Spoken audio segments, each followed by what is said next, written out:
So the Oakley O, that's you. Oh yeah, you didn't know that? I did not Yeah. know that. What? I think I'm on over 100 design and utility patents with my name on it for Oakley. Those iconic Michael Jordan Oakleys. He's worn some X metal frames, Romeos. I did design those. I think he's worn some eye jackets. Romeo was in one of the beginning scenes of, I think, Mission Impossible 3. Tom Cruise was rock climbing and he got some Oakleys and tells him his mission. Tell me a bit about the frames you're wearing today. I actually designed these over 15 years ago. I've been told that these are still one of Oakley's best prescription frames sold today. Okay, so Oh, cool. these are lizard. If you look at them from the side, they're very simple and clean. But when you see them in a different plane, that's when like, oh wow, check out all that going on. 3 items I thrifted. I think it was $35, but this is sort of what it looks like on me. I think that's nice. Very serious, very blocky. Maybe it is the same brand, I'm not too sure.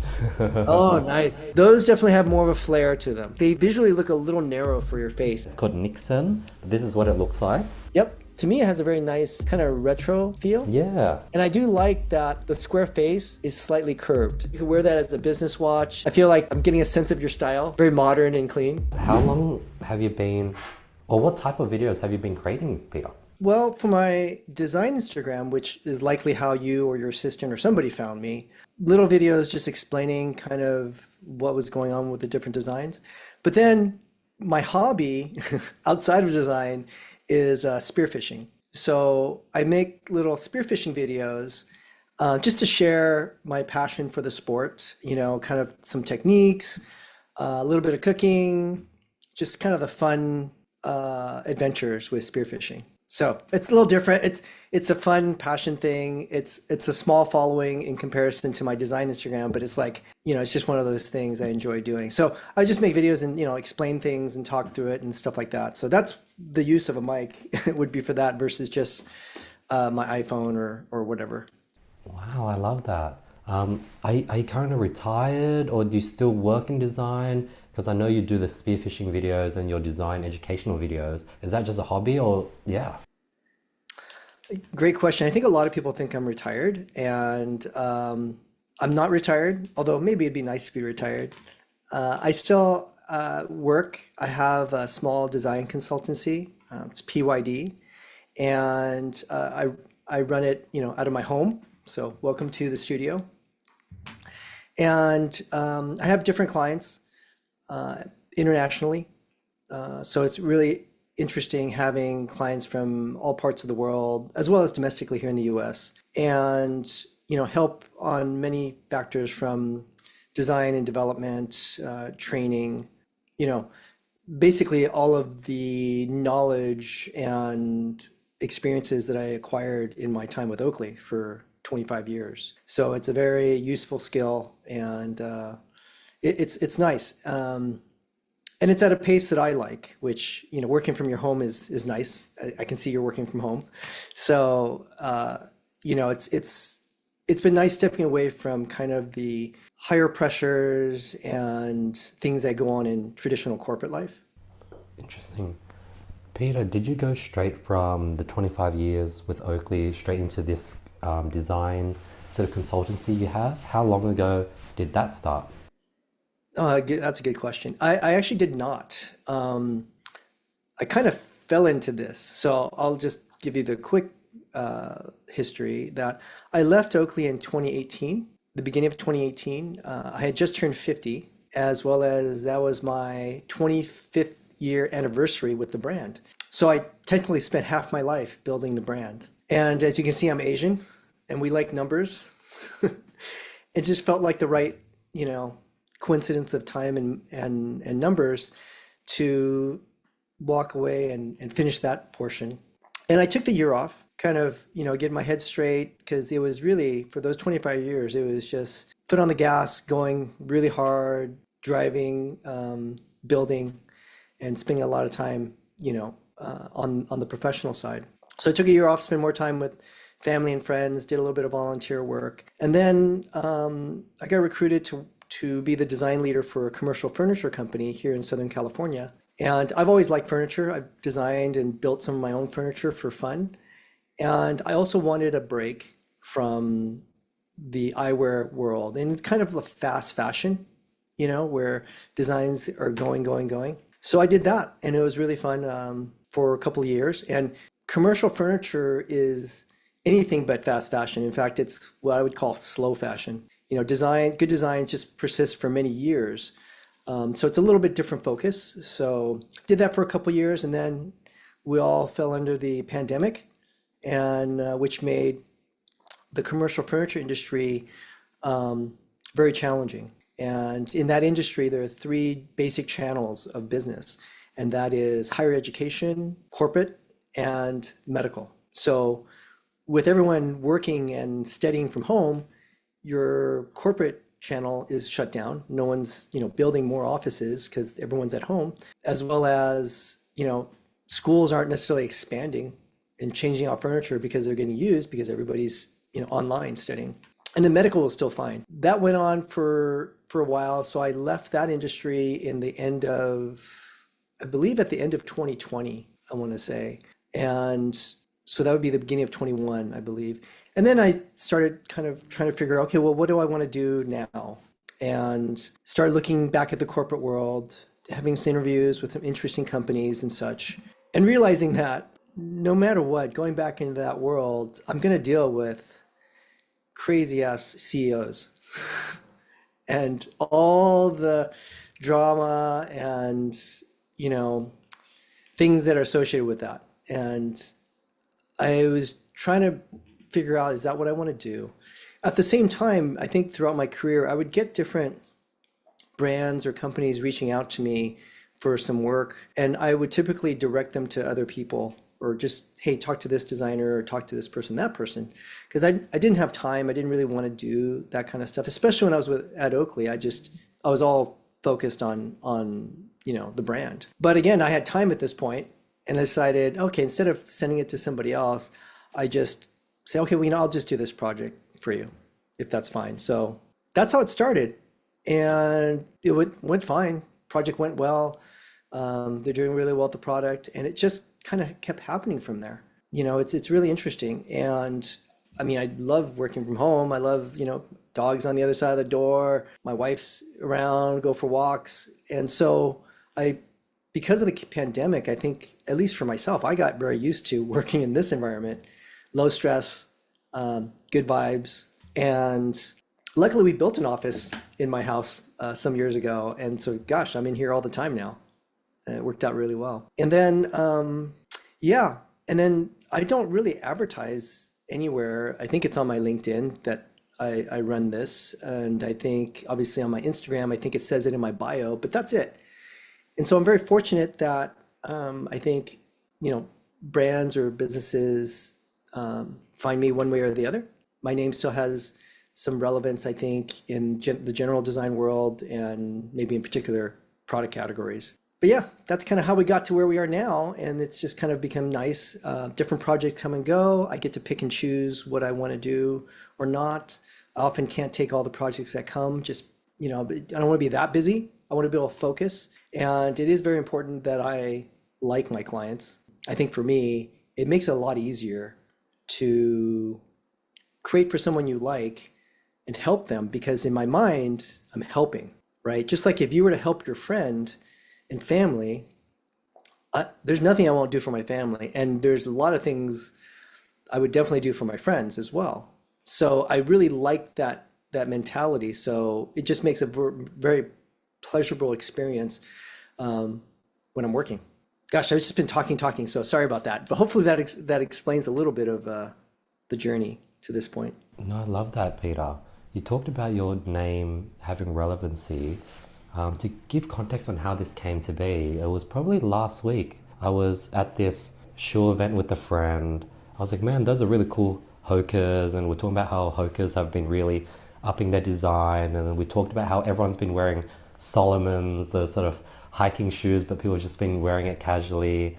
Then I talked about how I was looking at a bunch of Oakley shoes and how Oakley is sort of this underground brand with all these cool design shoes that like I don't see anyone wear. And then we started talking about glasses, and I talked about how like Oakley back in the days had the coolest shades. I was thinking of like the Michael Jordan Oakley sort of silver sunnies that he would used to wear. And then he was like, dude, like all that stuff came from Peter Yee. Like he's like the OG. He's like the guy that made Oakley what it was. I was like, who's this person? Let me. And he showed me your Instagram. I was like, I need to put this guy on my Excel sheet to bring on my podcast. So that's how you are. And he was a design student. I think he's 24 years old. He's studying fashion, and this is how this came to be. Fantastic. Well, I'm flattered. And that's probably being too generous. I didn't do everything, certainly at Oakley at the time, but I'm very fortunate enough to have been part of some really, I think today, some very iconic projects and designs. So I'm very proud of that, very fortunate. But certainly I probably get way more credit for a lot of Oakley's accomplishments than I should. Just maybe because it's just easy. People see me like, okay, he did this, this, and that. So I get people sending me DMs asking about this and that and the other thing. And, I tell them, hey, I didn't design that. So-and-so designed that or whatever else. So the things on my Instagram page that you see, I think the majority of those I did design. There may be, a handful or less that I did not design, but I was, either the design director or the VP of design at that point in time. And I'm just explaining that design to the public, but certainly giving credit to the designers that work on it. But usually I try to just stick with the things that I touched. And quite honestly, Andy, I forget some of the things I've designed because there's just been so many. You have to imagine for 25 years, if that's what you're doing, it's just, it's like breathing at some point, right? There's just so much stuff. I can't remember the breath I took, 5 minutes ago.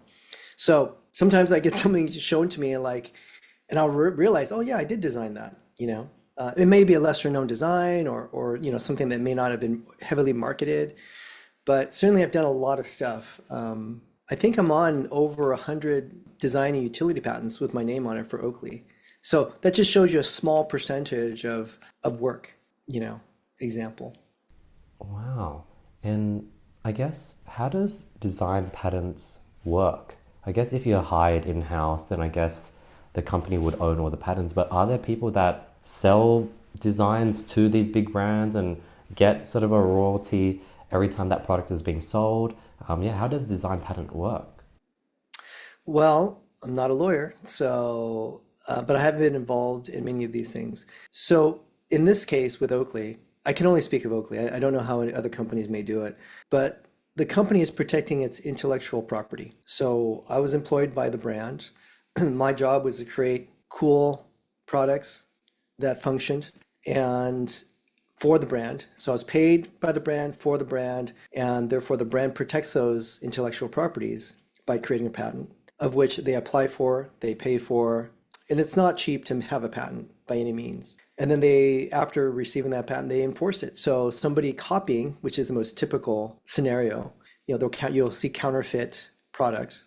Oakley will have the legal right to go after them, to have them stop, cease, and desist, confiscate their, copied products, destroy them, whatever they need to do, And I'm sure there's financial, ramifications for doing that, So the company does all that, enforces it, goes for the patent.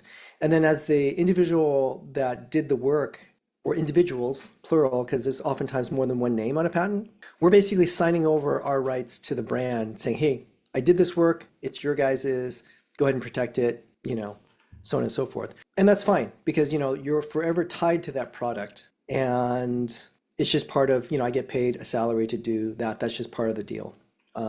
There is a small line in some of it that I think it said that I would actually receive $1 for signing over my design. And I think that's for legal reasons, right? That they have to quote unquote pay me. But I was always teasing the legal department like, hey, when am I going to get my dollars? There's quite a few dollars stacking up.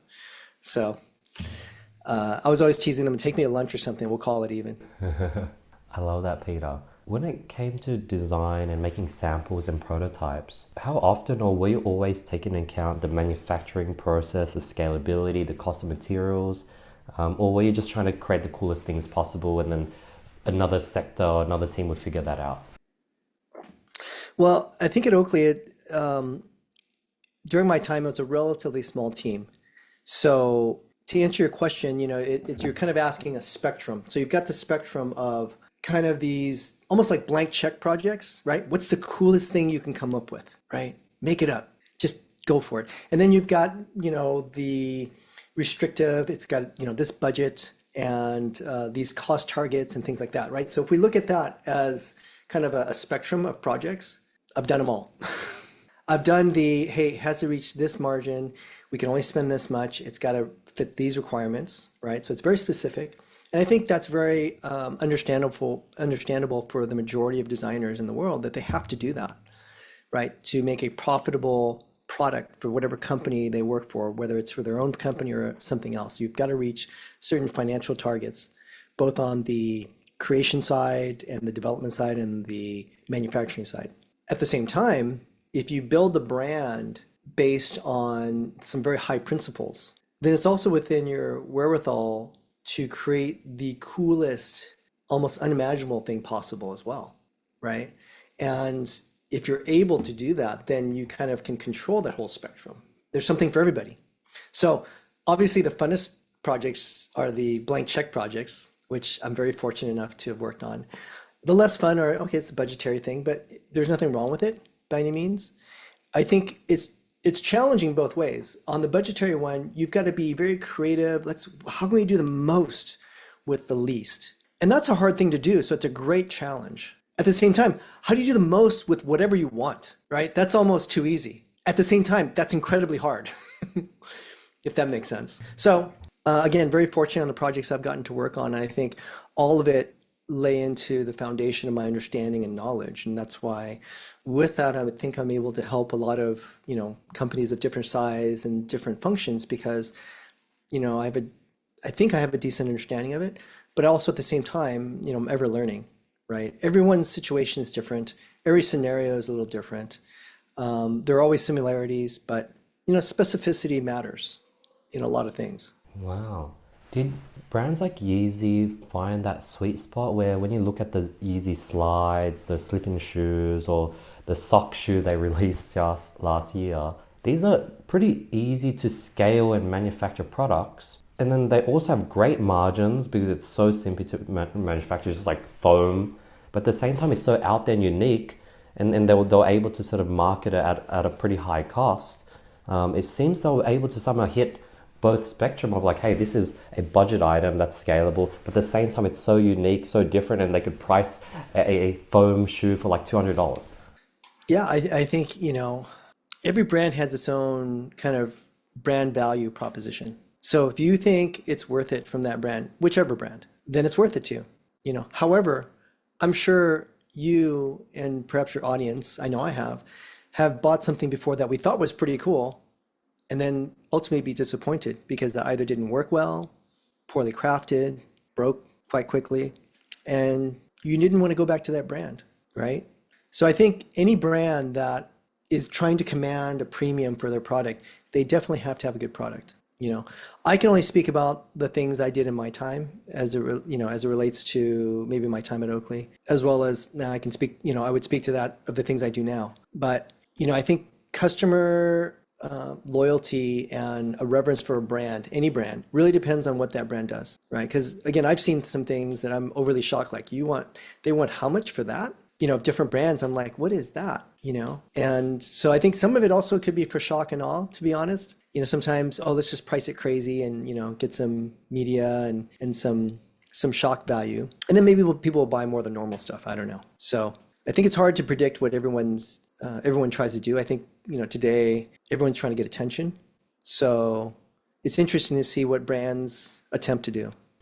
Where does Oakley sit in the market? So something I was thinking of is like Patek Philippe and Rolexes. Like a Patek Philippe is probably 3 or 4 times more expensive than a Rolex. But based on sort of friends I know that own both, Rolexes are just way more durable, way more hardcore. You could wear it anywhere. You could go spearfishing with it and it's going to be fine. But with a Patek that costs 3 times more, it's definitely like you shouldn't take it out spearfishing, despite it costing 3 times more. But I guess maybe there's a bit of horoscope and design and I don't know too much, but yeah, where does Oakley sit on that spectrum? Well, again, I think it's hard for me to comment on anything Oakley's doing today. You have to imagine, it's been roughly 7.5 years since I was working with them. So, I have no insight to what's going on. So hard for me to comment on what they're doing now. I can tell you during my time that the demographic was pretty wide, in terms of consumers, from young to, I think, maybe chronologically a little older, but young in spirit. And it's really more the mindset. I think whenever I was creating and or leading my team to create, we're trying to create for people that have a discerning taste. They don't want something that's like everybody else's, right? Because it's already done. And there's nothing wrong with that. There's beautiful work that's already been done. So if that's happened, then the real challenge is to create something new and different and attractive. And that's hard. So, certainly I think you can say that Oakley's sunglasses, let's say performance eyewear, sports glasses of some kind, is definitely more on the premium side, but it's nowhere near, kind of the scale of your examples of those watches, right? Where it's tens of thousands of dollars versus hundreds of dollars for eyewear. So it's a different, it's not really the same kind of comparison, but within the eyewear market, it is a sports frame. So it's something you would do more like generically more for sports. But there are products that Oakley has made that's, more expensive that you would, maybe it's for sport, but you don't do the sport, you're just hanging out, right? You're just doing what you're doing and that's your fashion. The 21st century term of athleisure is relevant, right? So a lot of those products are very sporty and whatnot, but you're not really doing the sport. But the performance aspect of the product works in your normal daily life. So, for the consumers, I think we were always trying to create something that worked well for anybody. And especially if it's someone who doesn't want to just buy, a regular sunglass that so many multiple brands make the same designs of, then that's what we were doing. I see. I was told that in the e-commerce space, in the product space, eyewear has the highest margins. Why is that so? Like, how come things such as watches, hats, even just like normal shoes, like what makes eyewear so special where it can be manufactured for super duper cheap, but people automatically assume that, hey, this is something that we should pay $200-300 for without questioning it? I think that's a great question. I don't know. Again, I don't know where your facts are coming from. I don't know that eyewear has the highest margins. I do think they're healthy margins, as well as shoes are incredibly healthy, as well as some t-shirts are incredibly healthy, depending on what brand it is. Because I find it hard to believe that a t-shirt is anywhere near $80 to $120 US, right? So, again, I don't know that sunglasses are necessary or eyewear is necessarily the best margin, to be quite honest with you. However, that still goes back to brand value proposition. If you believe that brand, if that brand has done a good marketing job of explaining to you why their product is superior or why their product is worth that price tag, and you either believe it because you've tried it yourself or you've got friends that have it or whatever else, if there's some proof in your head that it's worth it, then it's worth it, right? But again, a lot of that to me, it boils down to marketing, and even with that, I'm sure there are very expensive t-shirt manufacturing processes and materials, absolute. But I'm sure there's also dirt cheap t-shirt materials and process as well. So in one view, yeah, it's cheap to make. In another view, it's not that cheap to make. It really depends on the details of what we're talking about. I'll give you an example. One of Oakley's sunglasses that I got to work on, I think is the most expensive pair they've ever made. Limited number, I think there was 500 of them made, and at a price tag of, I want to say $4,000 a piece. Whoa. And those are called C6. And it's comprised of forged carbon fiber over 80 layer stack that's CNC'd and constructed with beta titanium parts. And you can look it up and you'll see what I'm talking about. And a lot of engineering, a lot of detail. And I guarantee you that was not inexpensive to make, and certainly not a profitable endeavor. There's also, and then we made a less expensive version. I think there was 1,500 of those made using aluminum as part of the construction material. So, that's an example of a design, a product that was not cheap to make. And therefore the price tag was not cheap and turned out pretty cool. That is so cool, Peter. How about those iconic Michael Jordan Oakleys, like the full, I think they call it full jackets. Were you part of the design for those? Um, I'm not sure which frames you're talking about. Michael's worn several different frames. He's worn some X metal frames, Romeos. I did design those. I think he's worn some eye jackets. I mean, that's the nearest thing I can think of in terms of what you're describing. Yeah, so I've been very fortunate to have worked on many iconic designs. And some of those are certainly more expensive than others to make. But what I think is important for people to understand when you look at a price tag, the price tag is not always just the materials that go into the product. People don't understand they're paying for the engineering, the development, right? The intellectual property. Oakley patented those so that nobody can really copy them. So that when you buy it, it's yours. You don't have somebody buying a $5 copycat pair, you know. Well, they still do, but at least, you know, that gets taken care of eventually.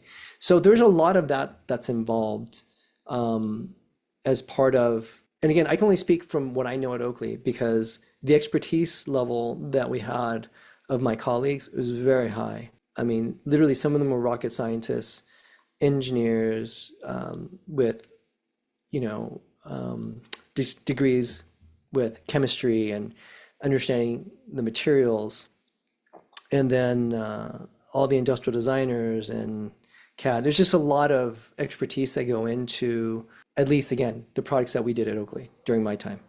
I love that, Peter. Peter, tell me a bit about the frames you're wearing today. I actually designed these. These are prescription frames. Let me see. I don't know if you can see them on the camera. I will hold them, try and hold them closer. Oh, wow, yes.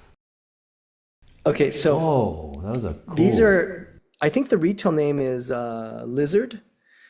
The original project name was called Transistor. But anyway, they're super, you know, if you look at them from the side, they're very simple and clean. It has some nice light sculpture. But when you see them in a different plane, that's when like, oh wow, check out all that's going on, right? And that was my intention because these are prescription glasses, as you wear prescription glasses, we wear these things all the time, right? So, you know, you don't necessarily want it to stand out too much, while at the same time you want some individuality and of your personal taste. So when I've designed for prescription eyewear, which I've done a lot, I've always tried to keep that balance in mind of it's got to be cool, but it can't be crazy because you gotta wear it all the time and you're in different environments, whether you're at work, you're going out, you're staying in, and let's not assume everyone can afford multiple prescription glasses. So whatever they buy has got to do a little bit of everything for them. So I designed these, gosh, I want to say, Andy, I think like, I don't know, over 15 years ago or some ridiculous number. And I've been told that these are still one of Oakley's best prescription frames sold today. So I'm very proud of that. And to your question before, we didn't do royalties at Oakley. I wish I did. I wish I was smart enough to do that. But it's a very clean design. I enjoy wearing them. Super light. Forget that I have them on. I didn't wear glasses my entire life, actually. I started wearing glasses after I hit the age of 40. So I was designing prescription glasses before I needed them, and it's kind of interesting that I'm wearing some of the stuff that I've done. Wow. How old are these frames? Did you just go to an Oakley store recently and just bought them from the Oakley store, or do you have like an unlimited supply of them? I've had, well, I've actually had, I had a couple of these still in boxes. Mm. And I mean, they're made well. They just don't, I mean, there's nothing that's going to go bad. There's a little beta titanium flex member here that allows it to flex and be super comfortable. These are more recent prescriptions, so I had those filled. So yeah, I mean, it's the thing about eyewear that is interesting.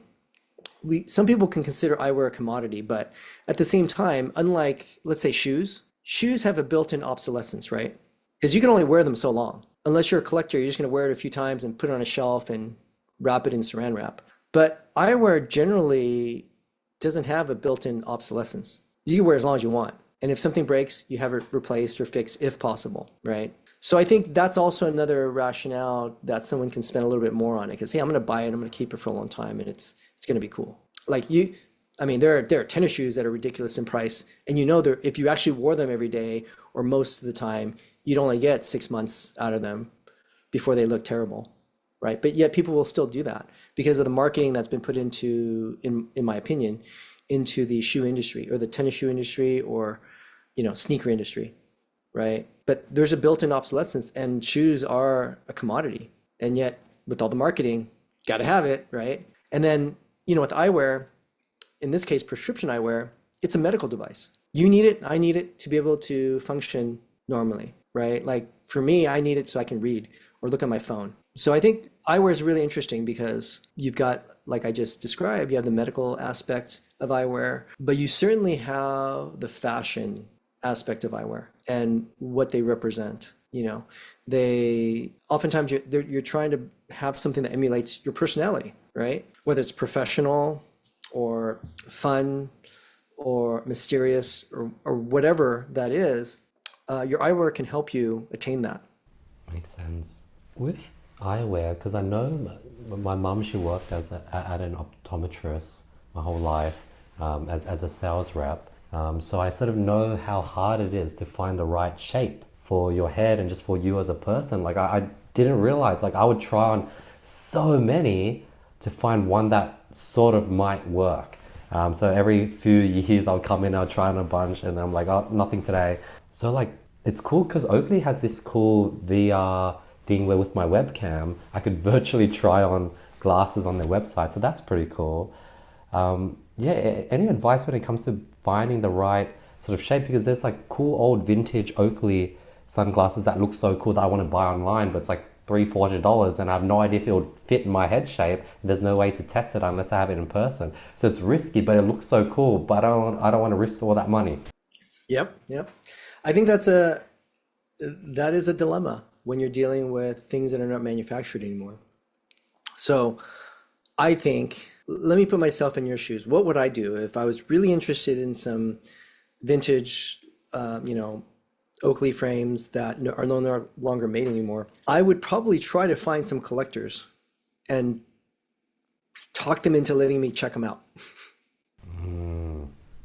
Like make friends with them, ask them, go to meet them, something, whatever, buy them coffee. And I say that because it's been an interesting phenomenon that I just discovered, that there are a lot of Oakley collectors out there. And it may not be fair to say majority, but they seem like the ones I've encountered or aware of are very much collecting the more iconic things from my time period, from the 90s to early 2000s. So if I think they exist, I know they exist. They're all over the planet. So Andy, I assume you're in Australia, right? But with your accent, I know they exist there. I have some of them reach out to me. So I think for that's the safest thing to do. Otherwise, it's complete risk and gamble because unfortunately, as you may or may not know, there's still a lot of Oakley counterfeit product out in the world. And, occasionally I get followers sending me pictures asking me, hey, what do I think about this? Is this real? Does this look legit? And I'll be honest, I'm not an expert on that. I haven't seen all the counterfeits that are out there. I don't remember every single detail on eyewear that I've designed. If I have it in front of me, yeah, oh yeah, I did that. But sometimes it's very obvious. The number one clue is if you bought what you think is an Oakley for $20, it's probably not real. Okay, which for whatever reason, people think that you can still get real stuff that cheap. Maybe if it's broken, if someone doesn't know what it is, and maybe it's still possible, but I think in the majority of the time, it's not realistic. Peter, what's your design process? Is it like pencil and paper? Do you just sketch things out? Do you just like go on a walk and you see something like all of a sudden you have this idea that you have to quickly draw out? Yes to all of that. Although I would say as technology and time has progressed, I draw less on paper. I draw on a screen. So, but the process is the same. I mean, it's the same transferable skill. I can draw on paper, I can draw on the screen. I only do it on the screen because it's from a process flow standpoint, it's easier for me to be sending drawings and reviewing and having discussions on the screen, on the computer, right? And then it's just easier for me to show you something I drew on the screen and making edits and things like that. So I still draw. And then I do get inspired by what I see and what I encounter. There's been times I'm doing something and I see something like, oh my God, that's amazing. And it'll give me an idea and I'll take the idea and at a later time apply it, and then ideally be stoked, like, holy crap, that's so cool. And those are the fun, inspirational things that happen, which is not unlike how I think most designers do things, right? They look at reference to get inspiration to create something. Although I would say my process is a little different than what I see out there in the majority of creative work. And that is, and I've said this before in other discussions, that when I look for inspiration, and let's say, whether it's a watch or eyewear, well, let's say eyewear, when I'm doing, let's say, some new project and I want to do some research or I want to look at things in the world, I look at everything except other eyewear because it makes no sense to me to look at eyewear for eyewear. Nothing new is going to come out of that, right? In fact, you're almost guaranteeing that you're going to plagiarize accidentally or intentionally.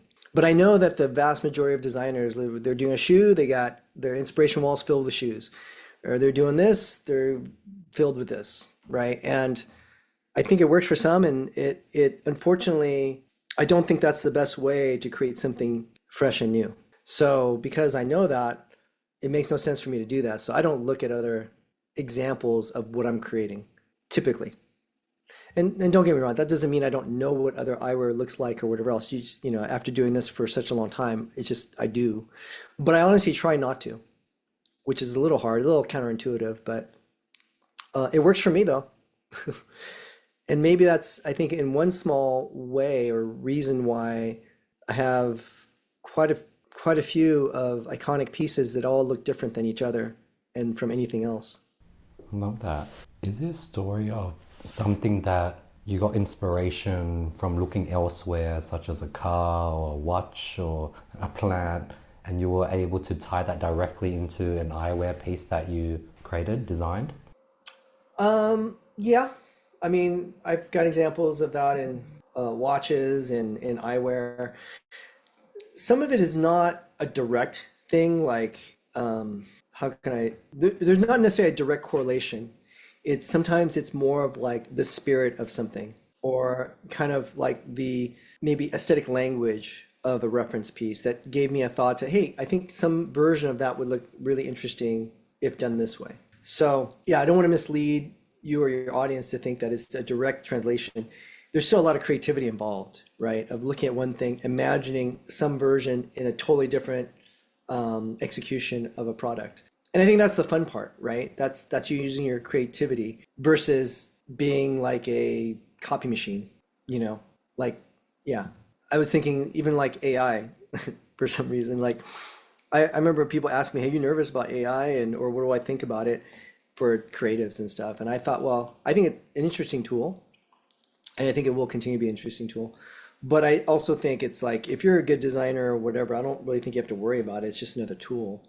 And maybe one day it'll be as good as, some designers. Actually, it probably is better than some designers today now. But I do think that really good, we'll say just professionals, can exceed what maybe you can get with AI, right? And that's not just design, but in a lot of things. And maybe that'll be different in the near or far future. We'll just have to see. But it's all part of innovation, right? The definition of innovation is to make better, and that's it. And we all should be trying to get better. And the efforts to do so sometimes are easy, sometimes it's hard. But that's what makes it interesting. That's how the human species continues to thrive and hopefully grow. And, whether we live on Mars or not, to be TBD, but, there's a lot of stuff going on. Peter, over the last decades, have there been any eyewear that has been released that really caught your attention, something that the listener has access to and can purchase if they wanted? Any pieces that you were like, wow, this is pretty cool? Good question. I think, so that I'm not self-serving, I'm not going to mention any of the projects I've worked on since leaving Oakley, though I think they're pretty cool. Aside from that, honestly, there's nothing that I'm very impressed with myself. And, I'm not trying to, I don't know, I'm being very honest. I think I demand a lot of myself, and therefore I demand a lot of others. And if I'm asked, hey, do you think this is cool? I'm very honest, like, yeah, there's a lot of nice things out there, right? There's a lot of nice things. There's a lot of crap too, for sure. And you know what? it's taste. I have my taste, everyone has their taste, and everyone's taste is valid. So, who am I to say? But for myself, I'm not overly impressed with much of what I've seen. Um, I think your time frame was in the last decade or so, but whatever. In the recent time frame, there's not a whole lot that I'm impressed with. Going off your tastes, Peter, when it comes to just beautiful products in general, are there any cool products that sort of something that we can still access and still buy as like an everyday consumer? Any cars, pens, speakers, phones that you're like, this is a beautiful product that has been made? Oh, I'm sure there's so many. And I think those are great examples. Aside from phones, I don't know that you need to collect a bunch of phones because you think they're cool. Because to me, phones are all just different rectangles with radii differences, which is not impressive. I do think there are plenty of great examples out there.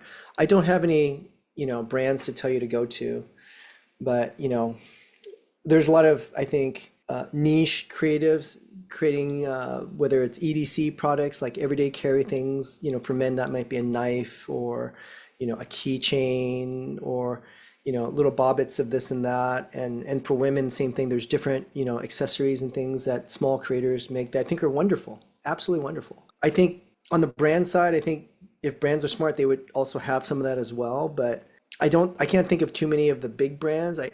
For whatever reason, your question just makes me think of, just local creators or not even local, they're global. Because even on my Instagram, I see different things, right? We get the opportunity to see the world in the palm of our hands. And I see just ingenious, beautiful designs and artful pieces. And these are just, I believe they're just young artists. Some are old, but just artists doing their thing, right? And I can't remember the name. I'm terrible with names, but I remember seeing one artist making beautiful kinetic caricature machines out of junk where it's either a motorcycle guy or a dragon or a dog. I was like, oh my God, that's so wonderful. They're probably expensive, but that's just a small example of these just amazing global creators that are out there that I think if you look, you can find interesting designs that aren't too expensive, is what I mean to say, that you can collect and have. And if it gives you joy, then it's achieved its task, right? Like if you want it because it makes you happy that you own it, you have it, you can use it, that's great. As a product designer, for me, typically it needs to be useful. I mean, I have something on my desk, like, I don't know if I can pick it up on the camera. I pulled this out because, let me see, the wiring. Let me see, I'm gonna try and do this without it. Let me see me pull this up to the camera. Okay, I'm getting it up higher. Can you see this? Let me turn it around. Ah, I'm sorry. I should have probably planned this better. I don't think I can get it up high enough. I will try and get it right to there. Okay, you see that? That is a clock. That is my Whoa! that is my Nixie clock. Oh, that's So that's an sick. award-winning clock I got probably 20 years ago or something on when I was traveling. I saw that clock and I had to have it. So back then, it wasn't so easy to have. I think I saw it in Japan or Europe. I can't remember. But I came back here, looked online, and I found a U.S. distributor and I bought it. Anyway, it's this really cool clock that's made of little cathode ray tubes, and it's built that way, right? And as a product designer, it has a function. It's telling me time. It's not the most accurate, but it's fairly accurate. I mean, the time on my screen is way more accurate. But I love having it on my desk, right? Because it's a great example of interesting design. It's different. It functions. It has kind of a nostalgia to it. I mean, it's like mad science, to me. So I love that thing. I think it's really cool. And so that's just an example of something. And back then it wasn't that expensive. Maybe they're a little more expensive now, but If you look around your house, your office wardrobe, how much percent of your things do you think would be from these smaller creators, sort of like niche brands that people might have not heard of versus sort of the big brands that everyone knows? that's a good question. Maybe 30%. Yeah, maybe a little more. I try not to be too big of a consumer, I think myself, as I get older. I think we all have a pretty sizable carbon footprint, so the less buying is probably better in general, which is kind of hard as a designer because it makes me, I want to buy everything. But I'm married, so I don't think my wife is cool with that. And I've been married for a long time, so but I think the things I appreciate vary, from some of the big brands, but I think, I appreciate more of the smaller brands and more of the true creators and designers because I see less compromise with the designers. I feel like a lot of the big brands that have maybe been sold to a larger entity or whatever else, those things typically become a different animal. They're less going after, let's just make the best product ever versus, hey, we got to make our quarterly earnings. So we got to make sure we sell this for this. We got to maximize this and blah, blah, blah, blah, blah, right? The realities of the corporate world. So I think there's less innovation going in what's best for the consumer there versus innovation of how can we make this for less money to maximize profits versus I think the individual creators and designers out there, they just want to make beautiful designs, whether they're art or function or whatever else. And you really feel it, I think, when I look at their work. Peter, if you wanted to just have a side project of creating a product, anything that you've been burning to make, any EDC, any pocket knives, yeah. Yes. And if you were to go about creating, let's say, a pocket knife, you can design it how you want. How would you then go ahead and find the best manufacturer that can get the highest quality, make sure it's smooth? Yeah, because it feels like that as a designer, you might have less control in, or can you have control in that? Well, I think so. I was probably being I was trying to be funny.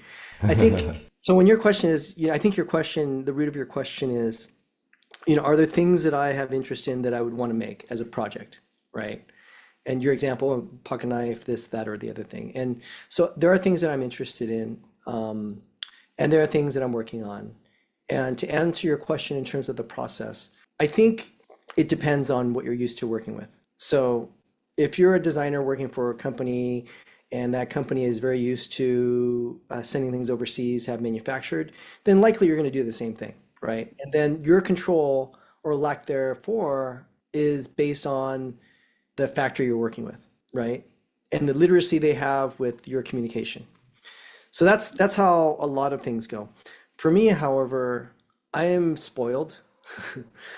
I'm used to working with high level professionals that are extremely good at what they do. And my expectation, I told you, is high. So I'm also a recovering perfectionist, which means, details matter, but I also have the balance of practicality of the real world. So there's a balance to that, right? And for me, part of that is having control. Because if you have control over that, whatever the process is, then you can ensure the quality is where you need it to be. So anything that I do for myself needs to be at a very high quality level, both from a design standpoint, which is what I do, but at the same time, from a manufacturing, development, and process standpoint, it needs to be a very high level. Because to me, Andy, I mean, I just want to make cool stuff. That's all I've ever wanted to do. And yes, we need to make money. I mean, just functionally, we got to make money, but that's never been my driver, and which I think is good. It's not like, oh, let's do this to make money. I mean, there's a lot of things you can do if you just want to make money. But I got into this because I just think this is the coolest thing to be able to create something that you strike an emotional chord with people that they want it. That whatever I create has the potential of bringing joy and functional utility to someone, right? And so anything I do, I want the same. So if we look at, I think some of the things I'm known for, these iconic designs that people seem to covet and want, I just want to do more of that, right? Yeah, I just want to do more of that. And if my legacy is, if I were to die tomorrow after the podcast, the legacy of design work, professional work I've done at Oakley and a little after, I'm very, very proud of it. It's amazing. But I might not die tomorrow. And if that's the case, maybe there's more to share on this journey later on. My father passed at age 90, a week after his birthday. I'm 57, so I got a little ways to go, maybe. Knock on wood. Knock on wood. Do you have any prototypes lying around your house that didn't get mass produced, but you still use and and it serves a really good purpose. That's a good question. Let me think about that. I have prototypes that we either didn't use or, they evolved. They don't get used because they are prototypes, they're not necessarily made. However, it's interesting you asked that question because I just made a video today. I was for my Instagram, and it is of this watch that I designed. This one here. Oh, that's This so is cool. this is the Time Bomb 2, and this is an early. I don't know if we call it a prototype or an early production piece, but this is the one I wear. Oh my It's kind of sorry the God. reflection on that. Oh, that's beautiful. Was that mass Okay, produced? well, this is the mass-produced one.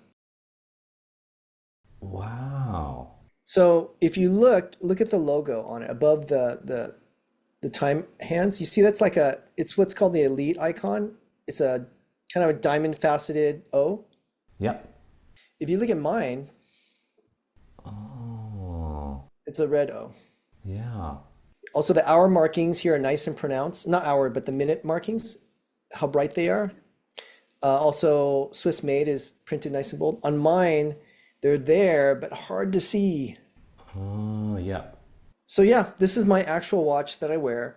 This is a relatively new watch. It hasn't been worn. It hasn't been sized, right? So it comes larger than you need, and then you size it down to your wrist. It still has like the protective plastic on it back there, that blue. So this is an example of a prototype, I suppose, that's still functional that I wear from time to time. Um, Oh, that's so cool.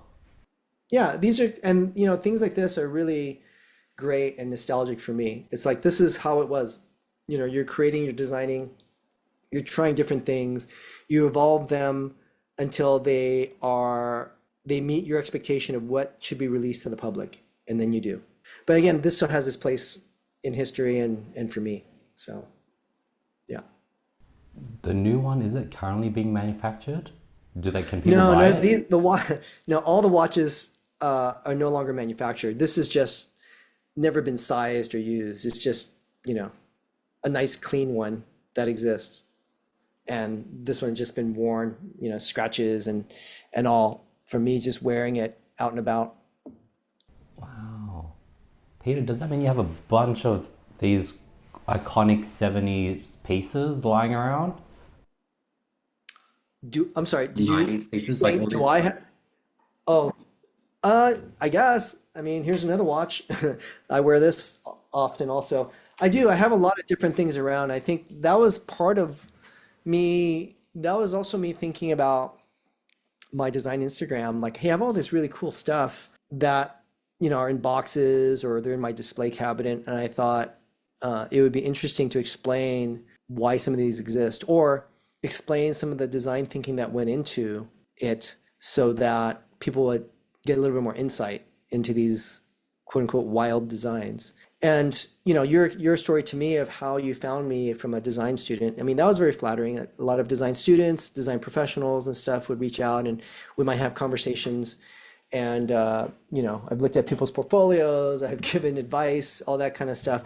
And it's great. It's a way of giving back to my profession and helping. And so that's kind of the one of the key elements of my design Instagram was I think it was a great way to share things I'm very proud of, explain some things, give people some insight. And you have to understand that the majority of time, if not all the time I was at Oakley, I had to be very quiet about what I did, right? I never talked about it outside of work because everything we did had, millions of dollars of impact, right? So everything was under the dome of silence. But after I left and these things are not really made anymore, I'm very, very proud of the work I've done. And it's just a little way of sharing, I think, with the world and hearing how people appreciate the work or they didn't know it, but they had a piece and now they understand more about it. They cherish it even more. Things like that are just amazing to hear, I mean, I think for any designer or creative, you want the things you create for people to have meaning and to have some positive impact. And I think through social media, it's been a really nice feedback loop of that. Peter, what was the catalyst for you to start documenting and creating content on social media? How long have you been at it? I think that's a good question. I don't know. Let's see. Let me just look real quick. That's the great thing. My memory as I get older isn't that great. So if I look back at my design Instagram, if I go and look at my very first post, let's see when that was. Forgive me for. That's all right. While you do that, I'll get some pieces that I've recently thrifted that I can get. I want to get your thoughts on at the end of the episode. Oh, okay. All right. All right. So I first started posting August of 2021. Okay, wow, a long time ago, 4 years.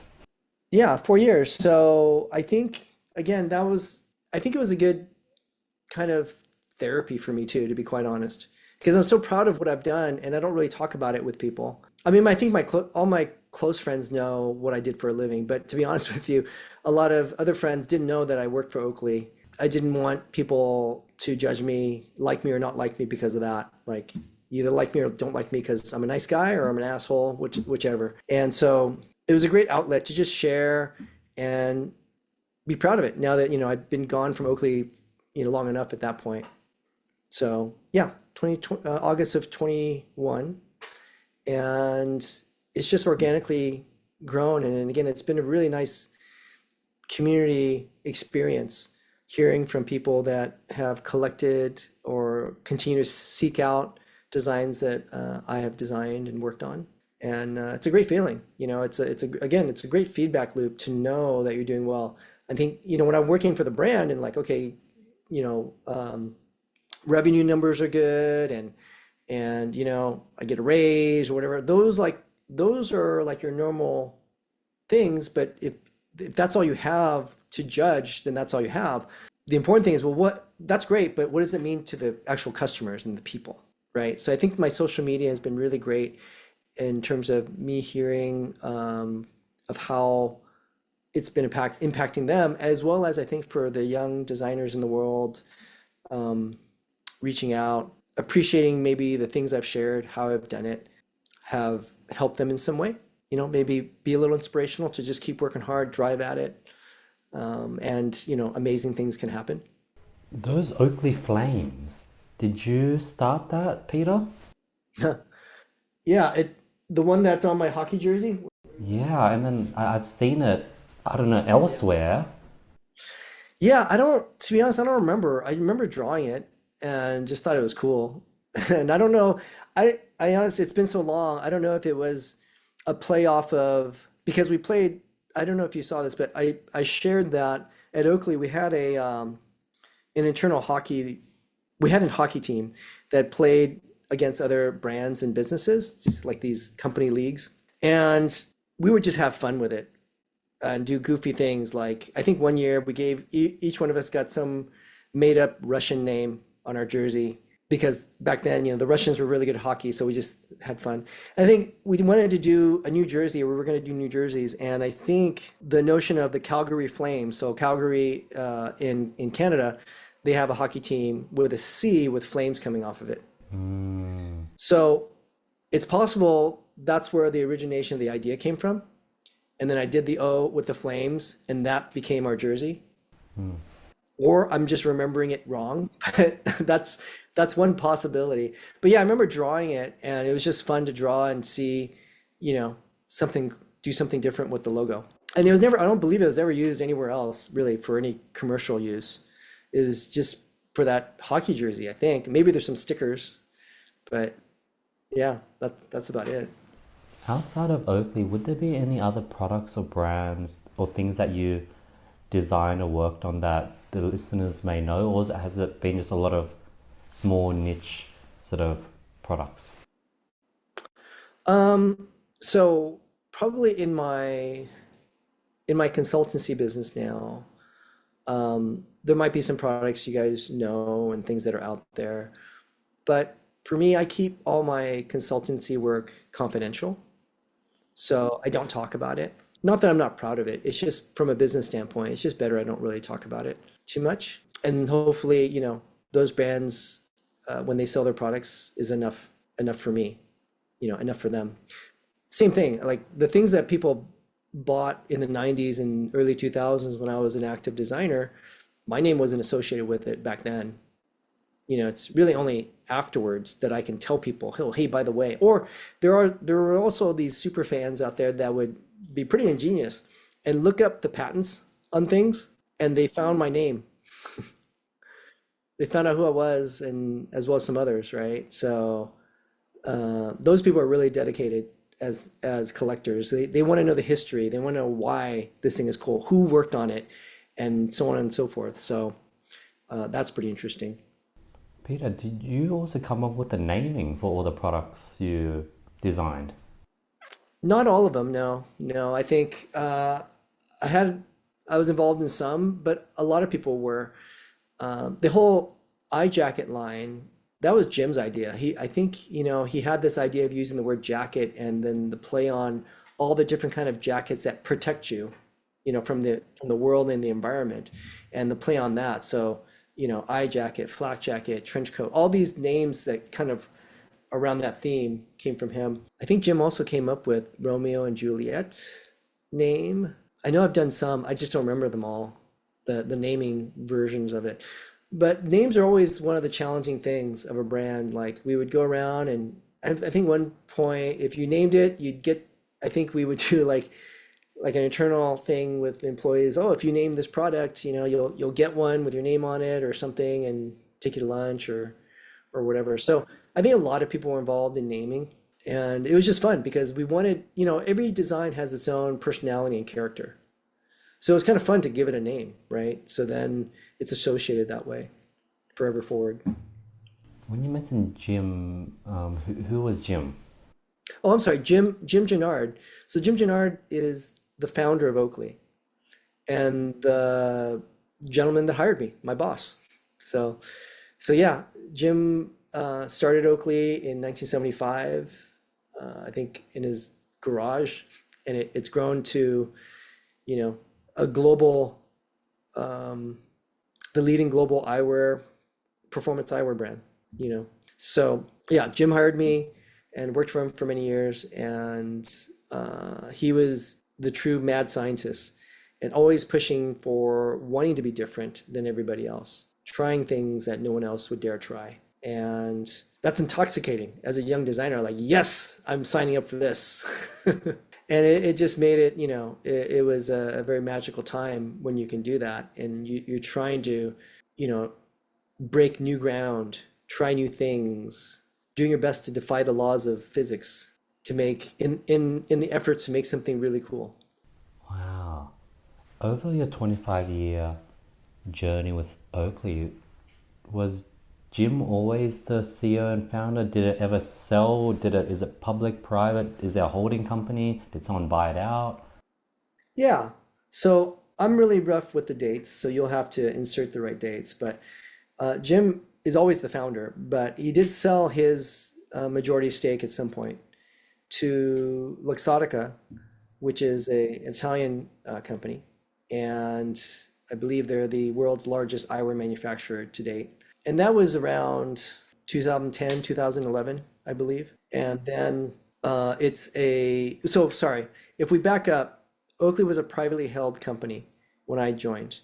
And then I believe, again, I'm bad with dates, maybe in 96, 95, 96, maybe 96, 97. Anyway, Oakley went public. So it was a publicly traded company on the New York Stock Exchange. And then from there, it later was majority shares were bought by Luxottica, and then it became I believe it's a private company held by a global public company or something to that effect. Yeah, so he stepped away from the business eventually and started some other ventures. Red cameras, you may or may not know, high-end digital cameras, both professional and consumer grade. And then, yeah, so Oakley has definitely changed over time from, kind of your privately held medium-sized business and into a public business, growing in that, trajectory, then acquired and now owned by another entity than the original founder. We're talking about naming products. Another thing I thought of is fonts. Do you have a favorite font, Peter? Is that something you think about? Uh, I don't think about it. I mean, I use different fonts for different reasons. Like back at Oakley, I did some of the graphics work earlier on, and I'm trying to remember the names of them. Sometimes, I mean, I would take some fonts, but I would alter them and use them in different ways. So I don't necessarily have a favorite font. I think it depends, right? Like depending what you're trying to depict. I think a lot of the Oakley stuff I did were more sans serifs, where there's not the little, you know, cute little feet and stuff. But then there were some that did, depending on what you're using it for. So I think I don't have a favorite per se. There were probably at the time, I think like Times Roman, I used that a lot for different things. But I think I would just alter any kind of font if I needed to make a logo or something or a graphic. I don't think I used fonts exactly the way they were. Mm. Just and probably just because I had a certain vision in mind or whatever. Because I don't know that people know this or not, but I think in the early years at Oakley, I did a good amount of the graphic design that was required for whether it's packages, displays, POPs, whatever else. I did that too. After doing the logo, the Oakley O, I think I redid the letterhead and a bunch of other things like that. So the Oakley O you drew, that's you. Oh yeah, you didn't know that? I did not Yeah, know that. What? yeah. So that one was a fun project I did with Jim Jannard, the founder. Soon after I got there, he asked me, I remember him asking me, "Hey, would you you want to work on changing the logo with me?" And I said, "Yeah, let's do it." And it's interesting because like whenever I was designing stuff, it wasn't right away, but when he asked me that, but whenever I was designing any of the products, out of habit as a project, I would usually do a little logo or something. So I just put on my drawings, just kind of like a fun thing. And I remember that Jim really liked some of them and asked me about it and wanted to use them for the actual product. So that's what we did. Some of those, like the Zero logo for M frames, these are products. These are, Zeros, M frame, little displays like the Vault. All those are logos that I did for fun that he wanted us to use in production. So I was doing all that stuff, and then after that, he asked me. I guess he thought he was thinking about the logo and asked me if I would consider working on it. And I said, yeah, sure. And so I was using my perspective of what I believed represented sports performance. What's the latest in terms of technology and design and all that, and squeezing it into a mark that would represent the brand. And that's the O that you see today is the culmination of that work. And the logo, if you look at it, it looks as if it's an object that is speeding through the air effortlessly because it's kind of a fluid dynamic shape. While at the same time, it's also symmetrical in two axes, right? Left and right, up and down. They're symmetrical. And symmetry is one of the key characteristics of beauty. The mark is also created with accelerating curves. So that means as you look at the silhouette, the curve is going faster and slower at different times versus a radius or a circle, which is just constant, right? So it's a little bit more advanced thinking. It also looks like your eye, the human eye, to some degree, right? And hey, what do we do at Oakley? We make eyewear. So there's that. I like to believe there's a lot of intellect that went into it, and ultimately people don't necessarily need to know these things, but it does translate to some degree because now today it's known as performance when you see that mark. So I'm very proud of that as well. So again, Andy, no one knew that I designed the mark, right? So I have to tell people. So I think that might have been one of the early things I shared on my Instagram that I did that. Maybe I need to share it again just to let some of the new people know, hey, by the way, I don't know if you know this, but this is what I did. And yeah, I was very proud. And Jim was a very active participant in that. We would be communicating. Now, you have to remember, this is in the early 1990s. So we didn't have, easily accessible mobile phone that could send you an image. Hey, what do you think, Andy? Oh, yeah, great. No, I would draw something. I would have to put in a fax machine, which sends a digital facsimile through a telephone line to another fax machine that had to be on the other line, and it would print out a digital representation of the drawing. And then I would have a conversation with Jim on the phone. We'd talk about it. Okay, cool. And I'd make some changes and we might go back and forth. And also there was times he's in my office and we're working on it together. So it's a very interesting time of when I think about it now, how technology has quickly advanced since then to now. But the core work of creating a logo hasn't changed. You still have to put the thoughts and creativity into that work. How you share it, how you use it and send it around has evolved and is much easier now than it was back then. But again, the core work doesn't change. I've done some logos that have turned out quite well. Same thing, same type of thought that needs to go into it and work, and a little easier to do it digitally now. Talking about timelessness, like the logo you created, it's like timeless. It's been 25 plus years and they still use it, and it's a timeless logo. Your optical glasses, that's timeless. It seems like we can wear that forever. How often do you take that into account? Because when I look at things such as maybe your watch, the chain watch, the bike chain looking watch, that might be a bit too scary to wear out in public nowadays. This one, this is the one you're talking about, the bike chain. Wow, that actually looks Or really we're talking cool. about, or this one. I was talking about the bike chains one, but now you put it on your wrist, I'm like, actually that looks pretty cool. Wow, that actually looks pretty timeless actually. Well, I would say that yeah, I think the people that like the Oakley watches, they would consider this one of the iconic ones that they wear. And I do wear it, and I usually get compliments on the watch because it's interesting and they like it, right? So to me, as a designer of the watch, that's just gold, right? Because you can look at a sea of watches now, and not to talk trash, but like, okay, you mentioned Rolex earlier. Majority of them at any distance look the same, right? Maybe with a loop, I can tell you the difference. And maybe in hand, I can tell you the difference. But fundamentally, the designs are very similar. So it's a little different for me. I think me as a designer, I am not looking for that level of subtlety in the work I do. I do have that level of subtlety in the work I do, but I feel like what I do, things are noticeably distinct.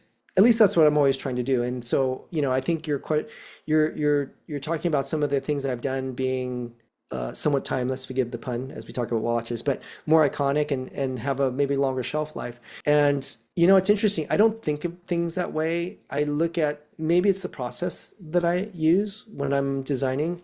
I'm looking at other things when I'm creating something new.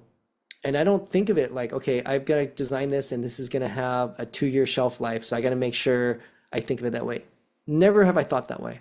I've created designs that I think are beautiful, that bring a new element or a different perspective of design to a product that I hope that people with discerning taste will appreciate. I've always tried to do that. I haven't always been successful. I'll be the first to tell you. But I think of the ones that are successful are probably the things that people are trying to collect. I don't know if this is too optimistic for me, but I've been starting to try to buy pieces that I can, wear for the next 20, 30 years as I grow older, because I want to be less of a, consumer and just constantly just buying things every cycle of fashion. Like, is the shirt you're wearing something that you would have bought 20 years ago? Your pants, have you dressed the same over the last 20 years, or has your sense of fashion changed with the times? I think they've changed with the times to some degree, but probably changed more from my mental perspective. And I say that because, like, on one hand, I don't really care what people think about me. And on the other hand, I do care what people think about me. Probably when I'm out and about, I don't really want to stand out and be noticed by people. I just want to be left alone and do my thing, right? We have our errands, we do this and that. I don't want to be bothered. And I think also as I'm older, I'm not trying to impress anybody. There's really no need. I think I have an ego, don't get me wrong, but I think the ego is quenched with the work I do or the work I have done. I don't know. I think that's me. The clothes I have, I don't think are flashy. In fact, this is quite old. This is a really nice Oakley shirt that I really like. It's a technical shirt. It's all stretchy and tech gear, and the stuff we made back then lasts a long time. So I joke with my wife like I need to get rid of all this Oakley stuff because but it lasts for a long time, and if it's still fine, then I just wear it. But I have newer clothes that are also highly functional, more on the athleisure side, but not too flashy, So I think as I get older, maybe I have a less need to impress anybody. I don't necessarily want to stand out. I just want to just go about my business, you know, and certainly don't want to look like a slob necessarily, but just like a regular guy on the street. And then, but from a professional standpoint, maybe that's a little different. People will always judge by what they see first, for sure. But when you get really into the professional side, it's really the content of your dialogue, your conversation, the meat of the matter. Those things are important to me. And there's no way to find that or share that until you actually get into a conversation or get into something like that. But from the fashion side, I think I am more on the tastefully reserved side, I hope. And I guess you haven't, we've went through the bomber jackets, the baggy jeans, the tight jeans. Your probably wardrobe has stayed consistent over the last 25 years. I mean, I think there's probably been slight adjustments and swings. Yeah. I mean, I don't have any big bell-bottom pants or anything or ultra baggy pants, which are, more popular now, like my kids wear. So I don't necessarily follow the trends. I think the swings are less, yes. I wouldn't say it's completely consistent. I'm not doing the Einstein thing where I've got, you know, 7 white t-shirts and 7 pairs of pants, and that's just what I'm wearing. I don't do that. I have no hard fast rules, I guess, Andy. It's pretty loose. Talking about sort of branding and association, I don't know if there was any collaboration, but when I think of Oakley, I think of The Matrix, the movie The Matrix. Like are they wearing Oakley stuff, glasses? Like, I don't know how you guys subconsciously that in my brain, but there's an association there. Yeah, I don't know.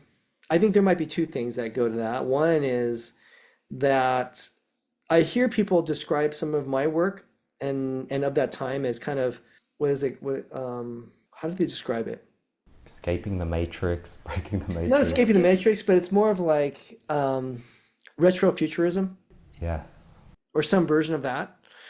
And like I mean, I think it's interesting. Like, oh, that's kind of a cool, moniker. But it wasn't something I would ever have thought of during the time it was being created. Because I already told you, like, I was always just kind of create what I believe to be tasteful, beautiful, distinct designs. But and when I hear it now, it's like, yeah, okay. It's retro in the sense that, yeah, it was made a long time ago, but people still say some of these designs look like they're from the future still. So if that's the case, the Matrix is, a science fiction, fantasy, future, somewhere in the ether construct. And if you have an association, wow, Oakley's like a part of that, that's a good thing, right? Then that's just speaking to the designs having this otherworldly notion to them, right? They're not like everybody else's designs, right? They're different. They're maybe from the future, I suppose. So I think that might be one reason why. And then maybe the other reason too is I think, we had a really good sports marketing, really good marketing group that, with a lot of friends and connections and, we would get requests from Hollywood and directors for some of our products for their movies. So we would provide those, so you will see Oakley stuff in things like, X-Men movies. You've seen, let's see, Romeo was in one of the beginning scenes of, I think, Mission Impossible 3, maybe, where Tom Cruise client was rock climbing and he got some Oakleys and tells him his mission. So we would have those things too. So it's associated with kind of futuristic technology of the time. So I can see where, again, you might be correlating with the Matrix. Because they wear sunglasses too, right? When they're in the Matrix, even though it's like pitch black at night and they're in black leather. When, for example, Mission Impossible 3 had the Oakley glasses, did Oakley pay to get that product placement, or did they just want free, like they wanted some cool glasses and they reached out? So generally, my understanding is that we didn't pay for that stuff. Generally, they just wanted our stuff, and sometimes we would modify the designs for them to help them with whatever it is, work with them closely. I don't know for sure on that particular movie or project. I wasn't involved in that side. Sometimes, my team or I would be making some adjustments on stuff that they're going to use, or we're just told, hey, they're using one of your designs. Oh, cool. Let me check it out. Awesome. Right. So, but oftentimes I remember hearing stories of how, because of who we were and the products we provided, we would get a lot of somewhat free marketing. So one example would be F1 racing. So F1 is, globally popular. And I remember hearing that the side view mirrors on F1 cars back then, the marketing cost is like 100 grand or something to have your logo on those, some ridiculous dollar amount. And you would see on some cars, you see some Oakley stickers. And then I hear that we didn't pay for those. But you look at the race team and the pit crew, and they're wearing Oakley product, special fire retardant shoes or gloves or whatever else. So we outfit the crew that way, right? So that's pretty cool. Was there money exchange? I don't know, but I know in the early years, the company was scrappy and just tried to make the most with very little. I think back then, Oakley might look as big as Nike, so to speak, at different times, but nowhere near that kind of budget at all. So again, you just do what you can do. And back then too, I think a lot of things associated with Oakley were based on relationships, having really good partners and good relationships with the different industries and the different professions and sports. And that was a lot of it. And it was a good time. Peter, talking about all the different industries that Oakley showed up in, how did you go about designing prescriptions to sunglasses? Did you design the snowboarding goggles, the running shades? Cycling. We're designing all these different, and then would you have to do that sport personally to know what to do? Oh, that's a good question. I've been very fortunate. Like I said, I've got to design a little bit of everything. Although I was not the only designer there. There were other designers doing different things. Some were. I've done some watches. Another designer is doing a bunch of watches. Some other designer doing goggles. So there's a little bit of everything.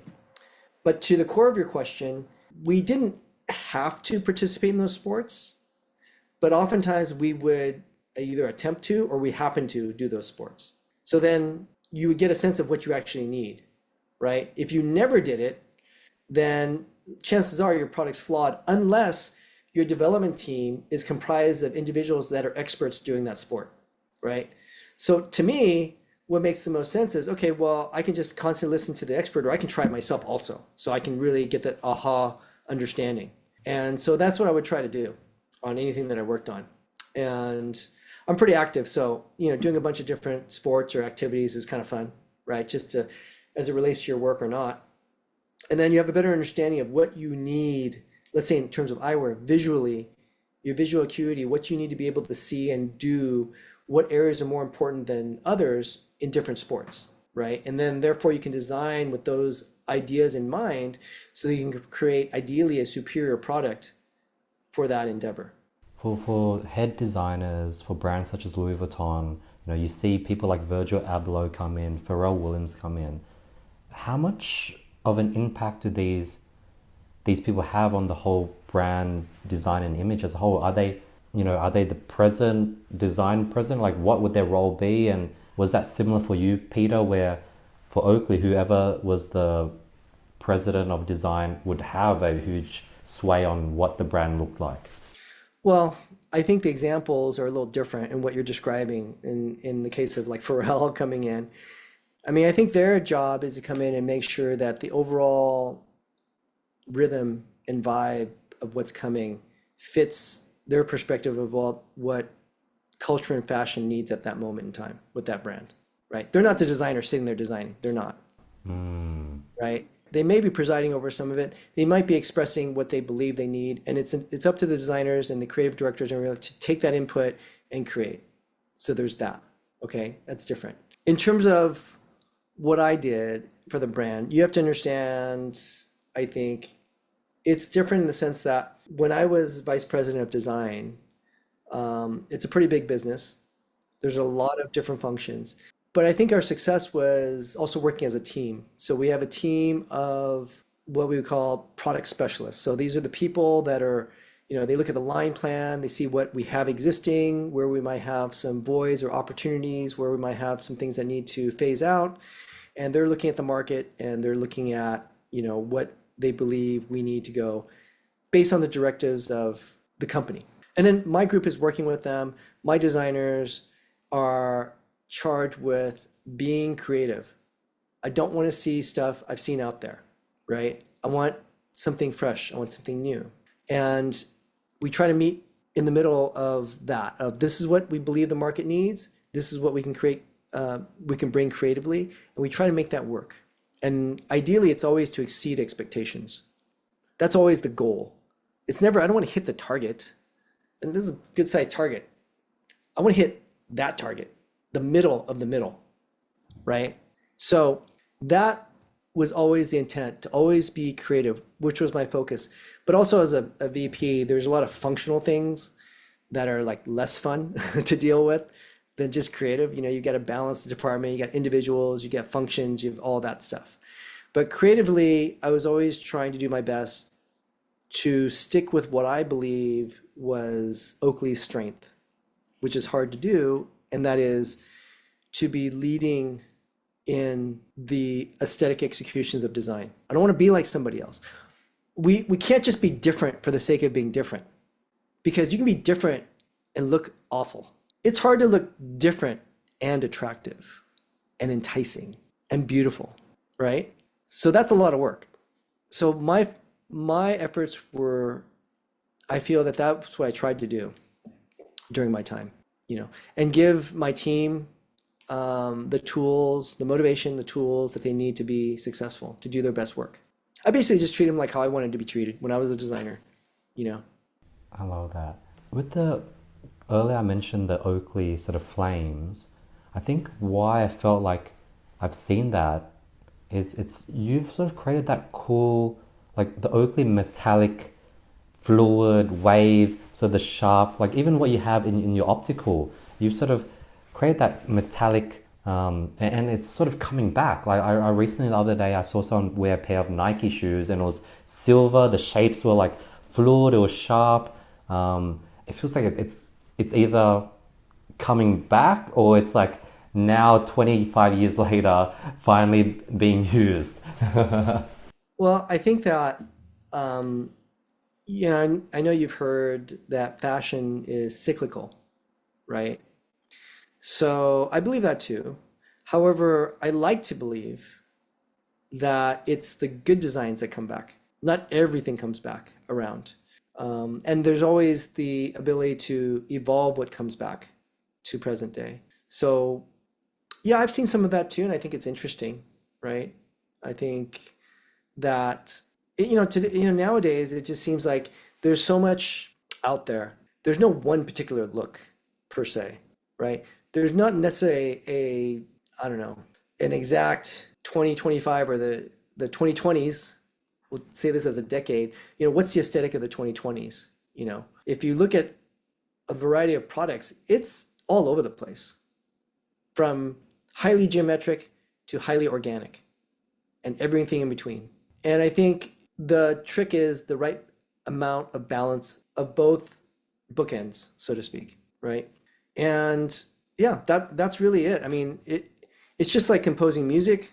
There's only so many chords, but you have such a huge variety of music genres and disciplines that happen, right? Same with, imagine culinary chefs. There's only so many ingredients, but the amazing things that people can do that are distinctly different and tasty, right? And I think it's no different in design. There's a lot that can be done, and each designer is its own chef or musician to create their piece of art or their work piece. And I think with social media and the access to global eyes, it's easy for people to do a bunch of stuff and throw it out there. It is not all good, absolute, but there are some beautiful gems in there as well, right? So, yeah, I think it's really interesting. A lot of things that were more relevant in the past have come back. The trick will be, can it be done in a very tasteful and attractive, fresh way? Maybe, you know? Yeah, I think that's the challenge. That should be every designer's challenge, right? To make, challenge themselves to make something new and fresh and exciting. I mean, that's what I'm doing. That's what I try to do because I got to keep it fun for myself. I know that you have really high taste and high standards for the things that you buy and have around you. What's your social media and content consumption like? Do you read? Do you scroll through Instagram and look at other creators? Are you on the explore feed? Yeah, what type of consumption, what's your consumption like? Um, it's pretty eclectic. It's all over the place. I've got things from music to art to just stupid memes. It's just everything. I think for me, I actually try not to because it's such a black hole of time and mental depth that you can easily fall into that I fight all the time because again, because I work from home, I don't, I'm not like interacting with other colleagues and stuff. There's nothing stopping me from grabbing my phone Mm. and looking at something. When it's on my spearfishing page, it's usually fishing related or about boats or about diving or free diving or whatever. That's from a hobby standpoint, and it's a nice relaxing thing. At the same time, on the design feed, I just like looking at things, interesting designs, inventions, engineering things are always cool too. And I don't know, everything from cars to products to cute dogs and cat stuff. I mean, I just look at everything. But I think depending on what my projects are, dictates more of what I look at and for. And because it's interesting, you were asking about inspiration. Like, yeah, there's some things. There's later on there when I'm ready to share more, I'm gonna have a really cool story to explain the inspiration for one of my projects. And it's absolutely 100% real how that inspiration happened and how it drove the thinking to create something else, to create something else. So, it's really cool. But that was in real life, not on my phone or in a virtual space. That was in real human interaction or out in the world. So I think that's really important. I think that's why I don't really advocate to be on your phone too much, to be scrolling and looking. But I am a scroller. I also really, really like, and I send it to some of my friends, inspirational um, posts. So, for example, things about working hard, about, um, things aren't supposed to be easy to be meaningful and things of that nature.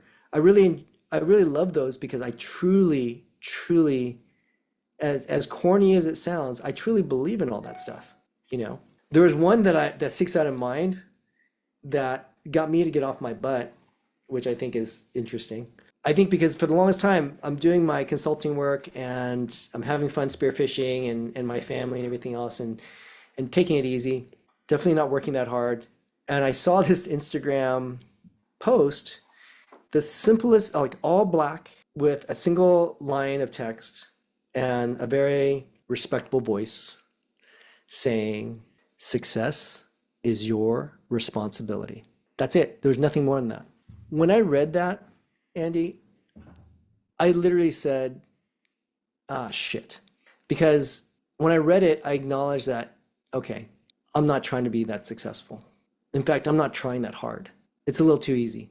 And it reminded me that why I like spearfishing and freediving and all the other things I do is those things are hard to do. And because they're hard to do, when you're successful, it has so much more meaning. When I shoot a tuna and bring it back, share with my family and friends, super rewarding because it wasn't easy. When I create a design that I'm scratching my head trying to figure out and I pull it off and people love it, that's amazing. So from a social media feed standpoint, from the root of your question, that one hit hard, and that one happened about a year and a half ago or so.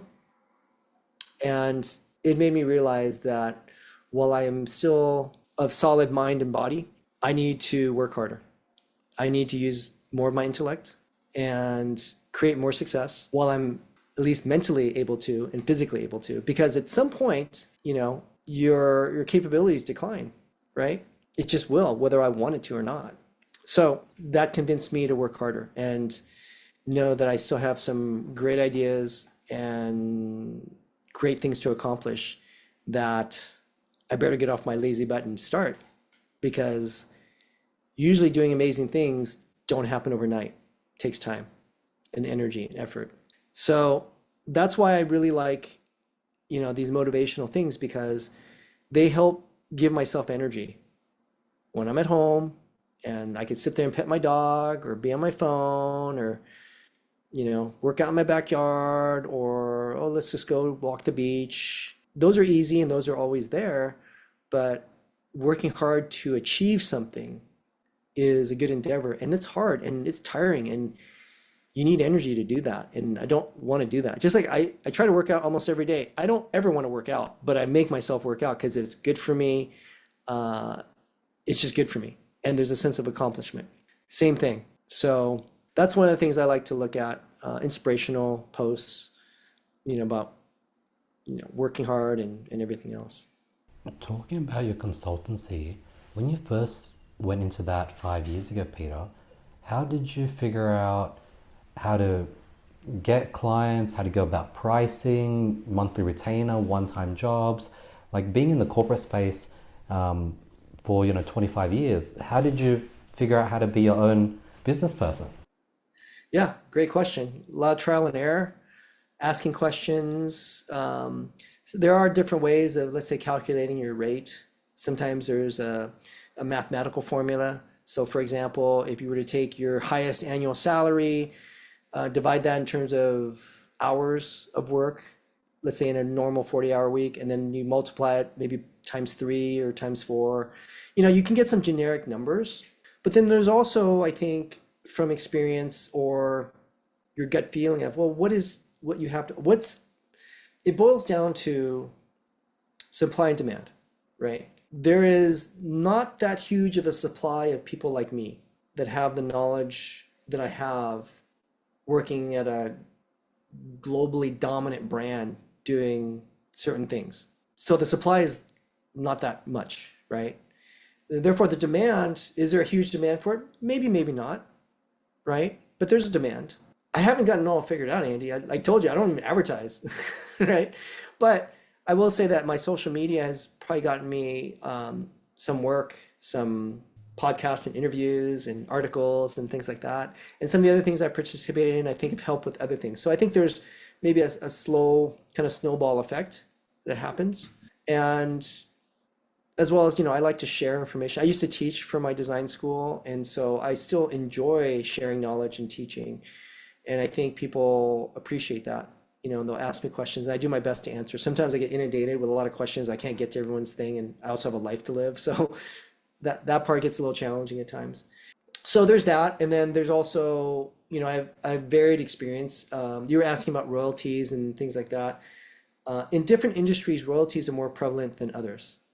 So for example, in the commercial furniture space, in that profession, designers and royalties do happen at times.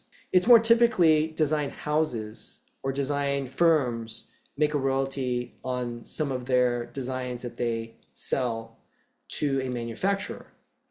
They'll do the design work for free. The manufacturer creates it, and then the agreement of, okay, you will make X amount for every one we sell, either given to a certain cap or a certain time frame, or until we stop selling.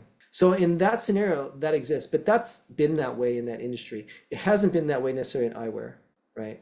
And those different scenarios exist in other disciplines and other areas, right? So for me in my business, I do what I think makes the most sense for me. And generally, I think people come to me, or brands or businesses come to me because they don't want Me Too eyewear or Me Too designs, or they want high-level training of either their designers, their engineers, their development staff, or they want my expertise on helping them build their brand, their strategy of how to brand position themselves and or how to execute on their products. So again, there's just like a lot of different things, and it seems like it's never the same. It just depends if they reach out and we have a conversation. My response is always, well, let's have a conversation. Let's see if I can even help you, because I might not be able to help you for what you need. And everyone's needs are different, and but generally I'm usually able to figure out some way of helping them in some meaningful way, and it's worked out for the most part. I do think about like, man, I should probably advertise to get more business, but at the same time, I don't necessarily want more business. So yeah, I'm still trying to figure it out. I love that. What has been your most, is there like, are you still working a lot on eyewear, a lot on watches, furniture? Is it a bit of everything? Or has there been a main focus over the last 6 months? Um, I think there's still a variety, and I like variety. I like things that are different. I get bored of stuff too. Yeah. And I think that's also why, from an educational standpoint, back in my time, the choice was either to go into product design or car design, automotive design for me. And I really think cars are cool and stuff, but at the same time, I felt that, well, two things. The first thing is I felt that I think I would get bored at some point. And number two, all my car designer friends, students were really good. And I thought, I'm not as good as them, right? So it's like, I aspire to be as good as them, but, and then I just thought products are so interesting. There's so many different things, that like, hey, that's going to be fun. So that's the route I took. And the efforts led me to Oakley and my time there. And again, very fortunate to work on different things, even there, from graphic design and logos to watches and eyewear and all kinds of fun stuff, right? So for me, it was the right choice to go down that path. And I think it's no different today. I enjoy all kinds of things. I think the universal constant would be that I'm striving to make these, whatever I'm working on, super cool, whatever it is. Talking about wanting to be a car designer, what's your favorite car model or design? Oh man, that's really hard. There's like, I get the same kind of questions for the products I've designed. I have so many different favorites and stuff. I was running today and I saw this beautiful classic Porsche, this convertible Porsche, this older gentleman was driving. As he drove by, we were both at a stop sign, and I ran, and as he went, I looked at him, give him the thumbs up. He gives me the thumbs up back, and I just appreciate the beautiful sculpture of those classic cars, basically made by hand with a lot of steel and sheet metal. And those are beautiful. And then I was at an event with a friend, and I'm surrounded by millions of dollars worth of exotic cars, and every exotic car you can imagine was there. And I'm looking at all those, and those are all beautiful, and each one has their own character and personality. So I don't know. I can't give you a favorite, because I think there's so much to be appreciated with just about every car brand. Not, I wouldn't say, well, that's probably being generous, but with every, there's beautiful cars, and it's kind of hard to select just a few, but I certainly think a lot of older, even like old cars, like in, the first 50 years of the automobile, there were some beautiful cars. So for me, I look at the beauty of everything. I don't have a favorite. Now, if I owned a bunch of exotic cars, I might feel differently, but I don't. I love that. We'll do a rapid fire. I have four quick, small questions. I guess one, how are you so young for your age? Like, you're like 57, but you look so fit and strong. Is it just like all the spearfishing and running? I I don't know. First, thank you, Andy. I'm gonna have to pay you for that compliment. I think it's genetics. My parents were very young looking, to be honest. My father was an Olympic athlete in his youth and a gymnast. And so athletically, I think I got a lot of abilities from him. And my mom was just a beautiful woman.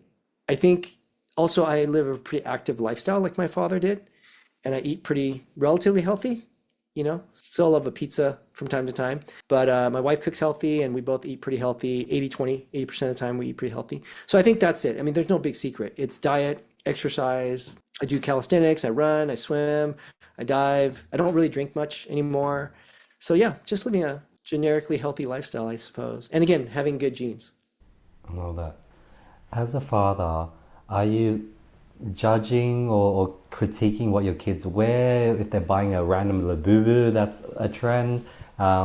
If their room is messy, or do you let them do their thing? Or have they found a good eye for a good taste for things through you? Well, I don't know that I could take credit for any of that, their good taste. I think that my kids, I think I kind of leave them alone. They're good kids. They keep their things tidy enough. I think they've been trained really well by their mother. My wife has done a great job making sure that they're good with all their normal grooming habits and cleanliness. Their taste in fashion, I think, is fairly evolved. They're pretty connected with what's going on today, whether it's Labubus or different clothing trends and fads and movements, eateries, all that. They're pretty on top of it. My middle daughter actually works in marketing. She has a marketing degree, and so I think that's part of what she has to do, know what's going on in the world. My youngest one is 21, and she's in learning graphic design and marketing. So she's got her eyes looking at the world. My son is older, 27, and he's looking at the world too, and interacting. So they're fine. Um, they they grew up with, I think, support and love. So they try to be good humans, thankfully, and that's good enough for me. I love that. All your Instagram videos, do you edit them yourself? And then how did you learn how to edit? Like, it's so cool to see someone at your age that's like so tech savvy. Thank you. Um, I think for me, editing, first to answer your question, yes, I edit all my own videos. I shoot my videos.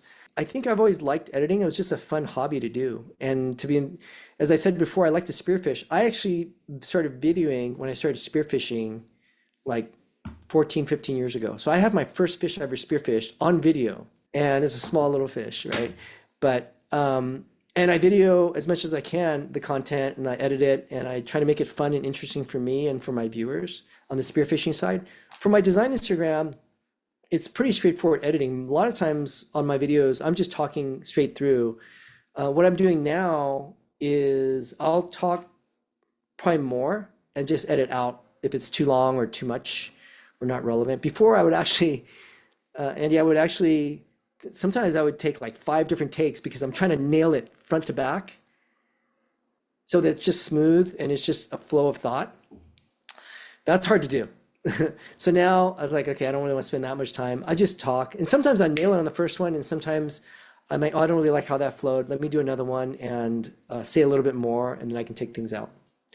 And I'll edit depending on the complexity. I'll do it either on my phone, on a simple like CapCut or something, or I'll do it in Final Cut Pro on my desktop, depending what it is, or if I want effects or anything like that. Usually for my spearfishing, I do it on my laptop. For my design Instagrams, usually it's just because it's usually just me talking and showing things. It is it's just on my phone to keep it simple. Although I was working on one really cool video for my design Instagram that I've had some technical difficulties, and that one I'm doing on my desktop, actually my laptop. But that one's gonna be an intricate shoot because I have all these ideas of how I want to shoot it to make it really cool and fun. But again, some technical difficulties right now that I'll explain later on. But yeah, that's how I do it. And it's just fun for me. I enjoy doing it. It takes a little time, but it's just fun. It's crafting a story, right? And I think one of the things I've liked to do is explain things in terms of a story or tell a story. So to me, a video edit is just a visual, it's an audio and visual storytelling, right? Where I'm trying to capture an audience and convey what I believe is important or good information, and hopefully entertaining enough to continue to follow and listen and receive that information. So that's what I'm always trying to do. Debatable whether it's successful or not. So I'm glad I asked that question because it's so cool to see how you've taken your high standards over to something like editing. And if I scroll through your Instagram feed, even just the thumbnails, like it's you have a beautiful feed. It's like very intentional. I guess I was surprised that even with different things that isn't design related, how particular you are. And I think it's motivated me to sort of start being like that in different aspects of my life as well. Well, Andy, it's all design related. I think that's maybe the difference. It's like, yeah, I mean, you mentioned, let's say the little thumbnails. Well, I designed it. It's a layout project. It's a graphic layout project, right? It's intentional. I told you I'm a recovering perfectionist. Every little thing matters, right? But there's a point where that can drive you insane. If you know any perfectionists, it can drive them insane. So when I say I'm recovering, I'm trying to be funny about it. But all that means is I am a perfectionist, but I have a balanced reality, right? Of pragmatism. What's pragmatic and what can perfection look like? And somewhere in the middle is where excellence is born, right? Because there's rarely things that are perfect. But if everything's just pragmatic, everything's boring. So you got to find that right balance, to me. So I unfortunately or fortunately, I do it in everything I do. Maybe it drives my wife crazy and drive myself crazy, but I do think about a lot of things, and I've explained it to people that I think designers oftentimes, we all have that little voice in our head. And designers, I think, are just trained or more sensitive to that voice. And that voice sometimes talks about, a bad feeling about going somewhere or something, or it could be about, a different sensitivity. And that voice is really loud in my head on a lot of things. Talking about perfectionism, I saw on your LinkedIn you're also based in California. Being in the design space, did you have any crossover with like Steve Jobs, Jony Ives? Like, when I think of design, I think of perfectionism. I think of those people. Yeah. I have not met or interacted with those particular individuals. I've interacted with other professionals, maybe of note or maybe of not. So I think the professional is really large. And those are the names, those are the buzzwords names you might hear when you hear Apple. Oh, this and that. And not to talk ill of anybody. But I often believe there's a lot of people that are probably more pivotal than the ones you hear about. Because remember, for any company or brand, it's not about the individual, it's about the brand, right? Like, I don't think if you were to look up Oakley, they're not going to probably mention me much. I don't work for them anymore, and I'm not Oakley. You didn't know I designed the Oakley logo, right? You didn't know a lot of things until maybe you look at my page. It's not in their best interest, right? I think for maybe an Apple in this case with Steve Jobs, he was the front man for Apple, so you're gonna see him. And then when he's not there, and then you got Ives and you've got very modern looking Apple products. Okay, cool. We can talk about that, and that becomes in part marketing, and everything else. But come on, did Ives do all those designs? No. Are there some really talented designers there? Yeah. Do we know them? No. So to me, I've probably interacted with some pretty high level people that get things done that are really good. Are they super notable and famous? Probably not. So that's my view. And there's a lot. I mean, remember, think of every brand that you know that you respect and think they make great stuff. There are a ton of unsung heroes that are key to those brands, that help those brands get to where they were, that were never mentioned, that you will never see in the history books because it doesn't suit that brand. So anything you hear from a brand, take it with a grain of salt. I mean, that makes sense, right? Yeah. There's like tons of designers in all these different, like even just little things of the person that designed the calculator app on the iPhone. Like that's, some unknown person that created this iconic calculator app that we still visually use today. It looks very similar. Yeah. One of my friends did some pivotal work at YouTube, and some of the way that, like the thumbnails and some of these key features and stuff, It was his work, direct work. They're never going to mention his name. So again, when you ask me, have I met this notable name, that notable name, I may not have. I have met notable professionals and other things, whether they're athletes, movie stars, or whatever I have. But in terms of the people that are excellent at what they do or are unsung heroes, top level professionals, I've met many of those. Unfortunately, no one knows their name. And I think that's a shame. And likely no one would know my name if I didn't at least create my own, Instagram just to share the things I'm proud of. Prior to the Instagram, Peter, would like if my like would students from design school, fashion school know of you, and how would they have found or know you? Yeah. Well, I think a little bit, yes, they would know me, only because it would be the students that went to Art Center. That's a design school in California, which is my alma mater. So where I went to school, I taught for them for some period of time, and some of the instructors or faculty there had me as their student, and I think there are some interesting stories of me as a student there that get repeated and that they share some of my work that was done back then. So that's how they would know me without social media, if that makes sense. Peter, you're So, like sorry, good. I was just gonna give you an example because maybe what I described is a little too, I don't know, vaporous, but like as an example, one instructor who taught at Art Center for a long time now, I think he is the chairman of a department, I think, of industrial design. Not chairman, but I'm not sure his actual title, but he's really up there, right? He would tell this story. When I was at junior college, he taught at the junior college too, and it was a drawing class, and I got accepted into Art Center because you had to, provide a portfolio and everything. And I got accepted, and I was going to start going there, so I didn't really need to do any more work.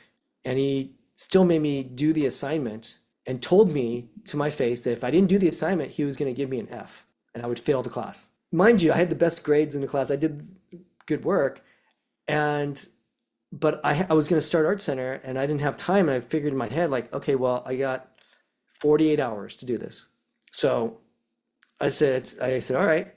So I cranked for 24 to 40 hours, and I did this rendering illustration of a Porsche 911 with a palm tree reflecting off the hood and the windshield.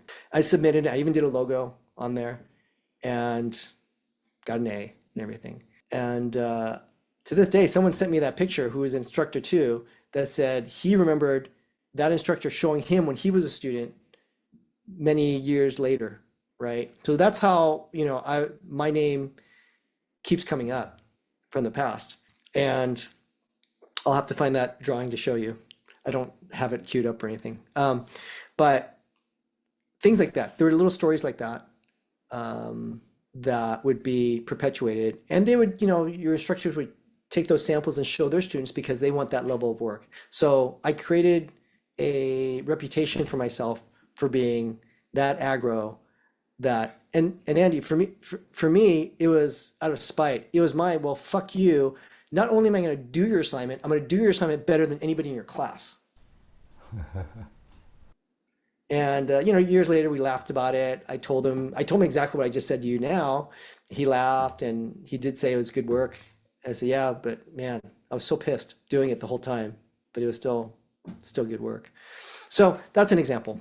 Sorry for the long story, but no, I was just gonna say how like you're so vertically integrated, everything from just like the sketching to like manufacturing to the business side of things to even just management. You've like done it all, Peter. sometimes it feels that way. But there's so much more to learn, out there. I think that what you just described is partially why it made sense for me to just have my own consultancy, because I have all this experience that I have. I didn't necessarily seek it out. It's just part of, my career path. So when you have this, it would be wise to utilize it, right? And again, we go back to that inspirational quote, success is my responsibility.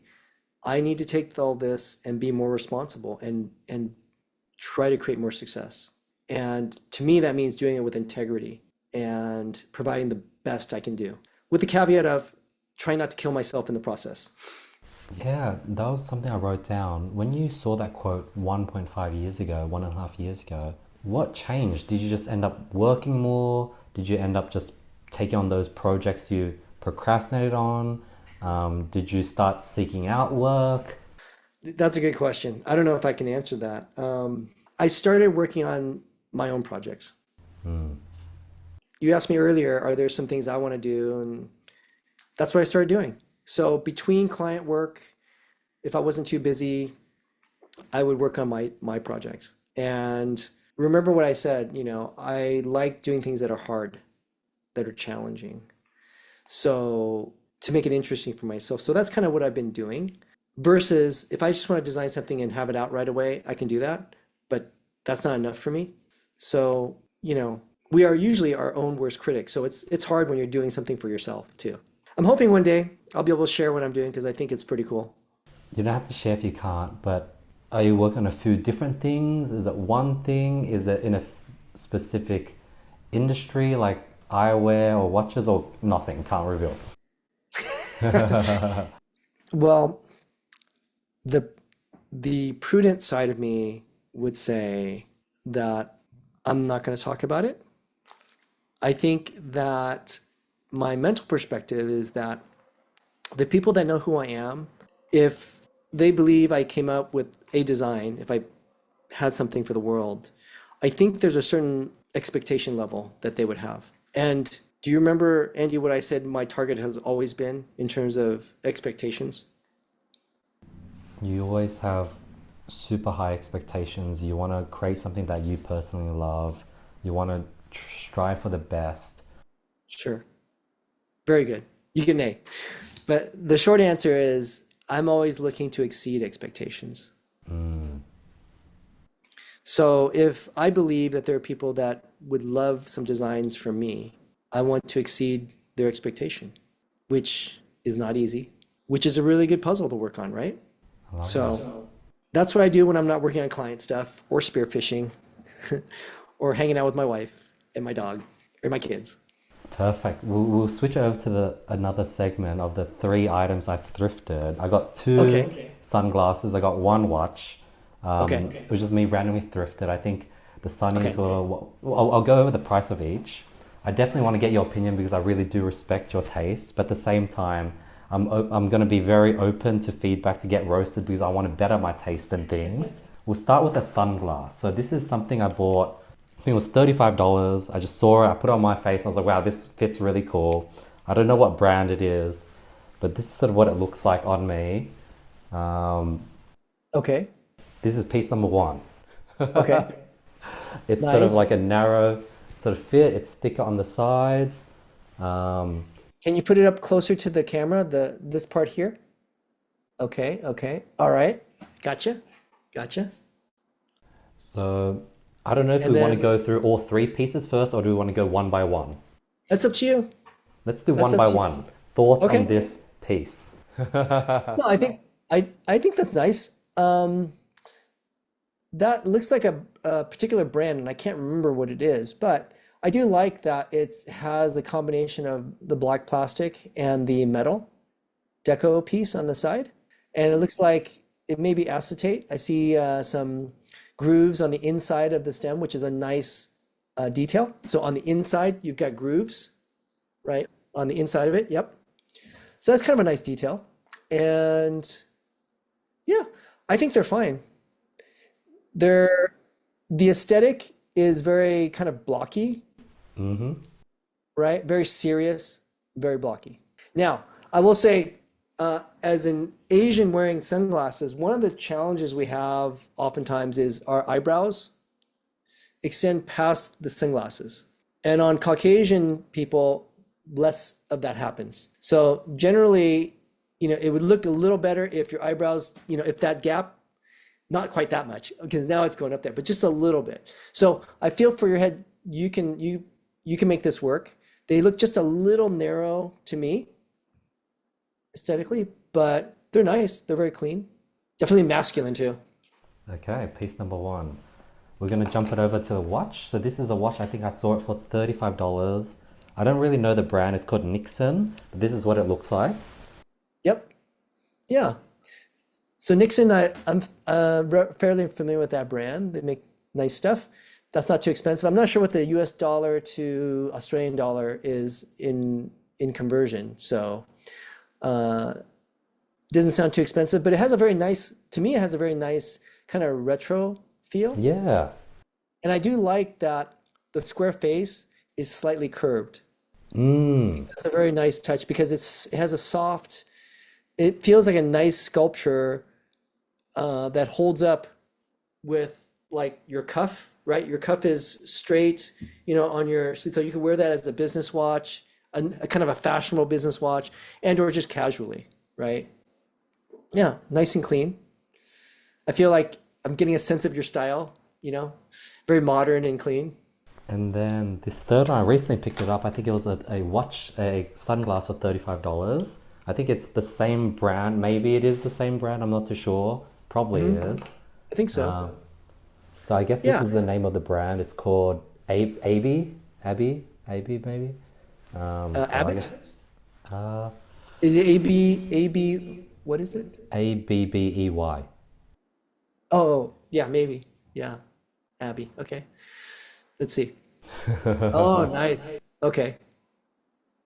Those definitely have more of a flair to them. They definitely have more, how should I say? They're taller, which is nice. The thing I think it's so stark because of the white and black. Mm. It's very stark, right? And the thing is, when you have it on, put them on normally, they visually look a little narrow for your face. Not that they are, but because the white makes it so that the sunglasses just look like the dark part. So for your face, they look a little narrow, and you don't strike me as someone with a really large proportional head. You seem like a fairly slender person, right? So if they were black or all the same color, I think that would work better. It would be a better balance overall, if that makes sense. Love that. Thank you for that feedback. That makes Yeah. sense. But they're also very clean and very nice. So for $35, so gosh, you make me want to, what is, can I look at what the US The to conversion Canadian would dollar? be, if it's 1.5, so maybe around $20, $22 USD. Okay, all right. Well, for that price, you got a deal. The only thing I would say you want to be careful of, and it's hard to know on all eyewear, not just the inexpensive eyewear, but even on some expensive eyewear, a lot of companies don't really understand lens optics. So what I mean is, you know, lenses, like you wear prescription lenses, I wear prescription lenses. For those lenses to be made for you, they needed to know some particular dimensions that are relevant to your face and eyes, right? So, but when you buy sunglasses, it's kind of a broad spectrum. There's no specific thing.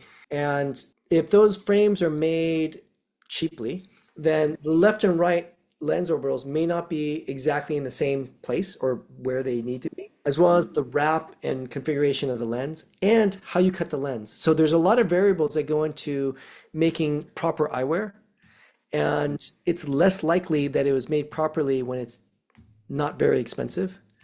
But that being said, things that are very expensive, there's no guarantee those were done any better. Mm. And I say that just because from knowing testing that has been done with different eyewear, Oakley Eyewear, I know because I was there, how things are designed and engineered from the very beginning with optics first. So how lenses are created, their orientation, their optical centers, and all that is optimized so that when you wear them for the average human, you should get good optics and not strain your eyes. I can't say that about other brands just because I don't know that they do as well at creating that. And the brain is a very powerful tool and organ. If your eyewear is not perfect, your brain will still take an image and make it look correct in your head, but it's causing eye strain and fatigue. So when you wear crappy glasses, yeah, they work, but for some reason you feel tired and not that great, your eyes might bother you after a while. That's what's going on. So a lot of science behind all that. Like again, that, it's not something that people talk about, um, especially with, inexpensive eyewear. It's just, oh, I got a great deal. These look cool. Yes and yes, but at what cost, right? It's hard to know. But yeah, I thought you get some good finds though. So I definitely now want to get your thoughts on my current optical glasses. I think I probably the previous pair I wore throughout high school, and like I tried on so many pieces, and I was like, oh, this one fits well. Um, it's Yeah. it's a it's a Dita um, glass. Yeah, I'd love to get your thoughts on how it fits because I think the feedback you gave me about the head shape and everything, I was like, wow, I'd want to now get your thoughts on my daily Sure. opticals. Well, put them back on. My initial impression was that I think they fit you well. I think the the feeling and aura that they project is one of intelligence and professionalism, which I would imagine in this endeavor of having a podcast and interacting with a variety of different people, that's a good thing. They don't seem, they're nice and they're thin enough where they're not intrusive, like they don't swallow up your face, right? They're enough that they're there and they're a very nice, somewhat classic style, right? So that just means they're going to last a long time in terms of from an aesthetic standpoint. When I say it's not, consuming your face, that's all we see, right? No, I see you and I see that, oh, you wear glasses. Oh, those are nice glasses. And that's it. There's not a whole much more thought put into it, which is what you want. You don't want people to go, wow, look at his glasses, It's just more of like, oh, those are nice. And it seems in talking with you for this time period, it does seem to fit your personality that, professional, intelligent, you're a little soft spoken at times, which is nice. And those glasses are kind of like that way too, right? And those glasses have style, but it's not screaming style. So I think that speaks to maybe more the quiet nature of you. Um, yeah, I think that's how I would describe it. Oh my God, I love that. Sometimes I have this game where I'd be with a friend and we'd just look at a couple or person and based on the way they walk, what they're wearing, we try to tell their whole story. And That yeah, sounds like fun. yeah. That sounds like fun. I know that you use your opticals; those are your main sort of dailies. What are your daily sunglasses? Well, what do you usually rotate with, or what are your sunnies like? I actually wear two different ones. They're not in this room now. I have another pair I wear. I think one of my designers designed that, Daniel Che. Those ones I wear when I wear a hat because the stems are thinner, so I fit under a hat better. And then for my normal sunnies, I just actually wear, these are an older pair, but I just basically wear Holbrooks. These are Holbrook mixed metals. They're Oakley glass. So they're just real simple, nothing special, very clean, large lenses, so I get good sun coverage. And I did not design these, so this is what I wear. Oh wow, really cool. Whoa, they really fit you well. Yeah, and I have to get prescription, right? So these are prescription sunglasses. And these are the older ones. I have a newer pair in my car, but surprisingly, I don't change a bunch of sunglasses all the time. I mean, I have a big collection and but from a utility standpoint, I just wear them because they look fine. They don't grab a lot of attention. They functionally work well. I know the optics are good and they work with a hat or not a hat, and they're typically in my car. Again, like I told you before, from a personal fashion statement, I don't really need to be noticed. So that's usually my choice there. And then, prescription is a little different. It's nice to have a little style. It's also a little self-serving that I'm wearing my own design, but I actually like this design, so I'm gonna wear it. Not that many people get to say they're wearing prescription glasses that they designed. Do your children wear anything that you designed? Any glasses, any sunnies that you've designed? Well, my kids don't wear glasses, except my son just started wearing glasses, and he is not wearing something I designed. His sunnies are, well, they're prescription now, and he's not. He actually wears a pair of aviators because he's in pilot training, so he literally uses them as a pilot. My daughters, what do they wear? Wife? I don't think they're wearing any of the designs I've done. I think their designs, the things they wear are just more traditional. Nothing ultra bold or anything like that. Same with my wife. So my family's on the low key side of things. Every time you turn, the side is beautiful. Oh my God. Oh, thank you. Turn more. I should put a light here. Yeah, yeah. Ah, Make sure you get my good side. yeah, yeah, yeah.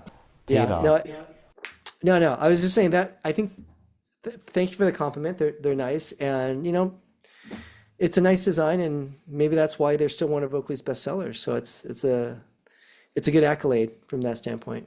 so the last two questions I end all these podcasts with. One, any recent discoveries that you've been implementing to your day-to-day life, Peter? Any new recent? That's a great question. I think I'm always looking at how to improve myself, both physically and intellectually. So, from a physical standpoint, I'm always challenging myself physically with, let's say, workouts and routines of that nature. I do calisthenics, so I try to do really hard stuff, but I balance it out with my age and things that I have less control over, like my tendons and things like that. So I'm trying to be smart with how I get my exercise and activities. Intellectually, I think I'm always eager to learn something new or something I think is fascinating, something I think will maybe service me or some of my designs in the future. So I think there's having that inquisitive nature is nice and just trying to learn different things. I think I mentioned AI before. Trying some more of AI has been fun and interesting, helpful at times, enlightening in others. But you know, luckily nothing that's addictive. Like I don't know that I have too many addictions to anything, so that's good. Other than maybe some adventure, you know. I think the reality too is that I have realized maybe in the past year, not quite 6 months, that I am attracted to things that are challenging. And it's not like I've always been that way, but I think it's just my own realization of that. There's some things that I can do really easily, and I don't bother because it's too easy. And then there's other things that I can't quite do that I keep trying to do. And there's things that are hard that I do that I'm still trying to improve on. And that extends to, fun things like spearfishing and all that goes with there, as well as videography, editing, my design work, my drawing abilities. So yeah, I think I'm constantly trying to discover some new things about myself. And hopefully it's not too hard to teach an old dog new tricks. With your calisthenics, is it just push-ups, pull-ups, or have you been getting into like handstands or muscle-ups? How long have you been doing calisthenics? Yeah. I've been doing calisthenics off and on probably the past 10 years, when I was working on gyms and stuff, I just do some of that. But then from COVID, I quit all the gyms I belong to, right? Because I'm not working out near work and everything else. And I just did more calisthenics. So now that's the bulk of what I do from a calisthenics standpoint. And so the things I have achieved are, muscle ups, yeah, L sit to a handstand press, Whoa. Wait, is that full, you sort of like a L and then you sort of straddle up sort of, wow. yeah, What? That's so exactly. hard. Damn. Yeah, exactly. Do I have a video? I don't know. I might, because I video just to watch my form, right? And because that's in calisthenics, your form is really important on that. Let me see. Do I have one that I'm not embarrassed to show? Oh, this Do you was, have it's a not bad. consistent calisthenics routine that you practice every day, or is it, yeah. Not every day.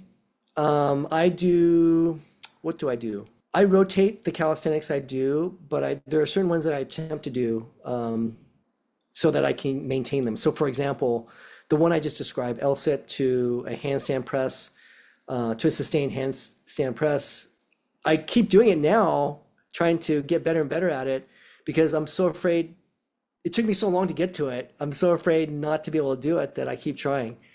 So it's something that I work on. Yeah. So this is I don't know if you'll be able to see this. I will try and share this real quick, but it's kind of blurry, but you get the idea. I'll just scroll through real quick. So I'll do that. There's your all Wow. sit, and there's my handstand press. Whoa. Yep, and then I fall. Now, usually Whoa. the good one is when I come back to that position, which I Wow. have plenty of. That was, I don't know what set that was. I try to do three clean ones, but if I can't, sometimes I'm doing four, five, six, however many. But it does get a little taxing. So yeah, so I'll do that. Front lever, I can do a front lever on the rings or pull-up bar. I do all kinds of pull-ups with weight as well. Lately, I've got up to like 50 pounds around my waist as as I can do, I think like 8 pull-ups or something. So yeah, it's just all challenging, right? And like none of this stuff happened overnight. It's just little by little by little. There's one video, and the handstand press came from actually when my father passed away. I was in charge of putting together family pictures, and I found a picture of my father doing a handstand on the bow of a rowboat on the beach in Singapore. And I saw that, and my dad was smiling at the camera, and I was like, "Oh my God, okay, I would love to try and do that." So that was the catalyst that got me starting my my handstand journey, and it took a while, but there we are. I got to it, but and I made a little video reel of that I shared on my spearfishing one. I don't think I haven't shared it on my design one. Maybe I should, 'cause just to show I'm proud of my dad and proud of my physical ability to do that now. But it was a journey to get that. And then what other calisthenic things can I do? I don't know. I do all kinds of different things, but I have to be careful because some calisthenics are really strenuous on some of the joints. Um, and again, because I'm older, I don't have as much control over that. Um, yeah. Wow, that's so impressive. Also, Andy, there's less excuses because, oh, I don't have time to go to the gym, or, You do it at home. yeah, I got this. You know what? Calisthenics, I work from home. I cannot escape gravity. Yeah. So I have no excuse. I just make time. And then every other day, I'll either run or I'll swim. So if I swim with some gear on, doing laps, a little bit of breath holding. And then when I run, like today I ran 20 minutes, different sprints and stuff. And then I come back and I'll spend another 10 minutes kickboxing on a heavy bag that I have in the backyard. So Any ambitions for an Ironman of sorts, or marathon or ultra? no, no, because those are pretty extreme in the sense that, again, if it's in a competitive environment, I'm really competitive. I guarantee you I will hurt myself in training or in the actual race. All the things I do now, I'm not competing against anybody but myself. So I'm able to kind of not get too crazy at it. If I'm not feeling it that day, I don't push too hard. And other days I feel it, I go for it. So I have to be a little bit more strategic now that I'm older. When I was younger, I was always telling myself, don't be a wimp, just do it. And I would just go do it. But I've hurt myself countless times and I don't want to do that anymore. So again, I think if you look at the calisthenics, that's probably a good example of doing challenging things. Yeah, yeah. Last question.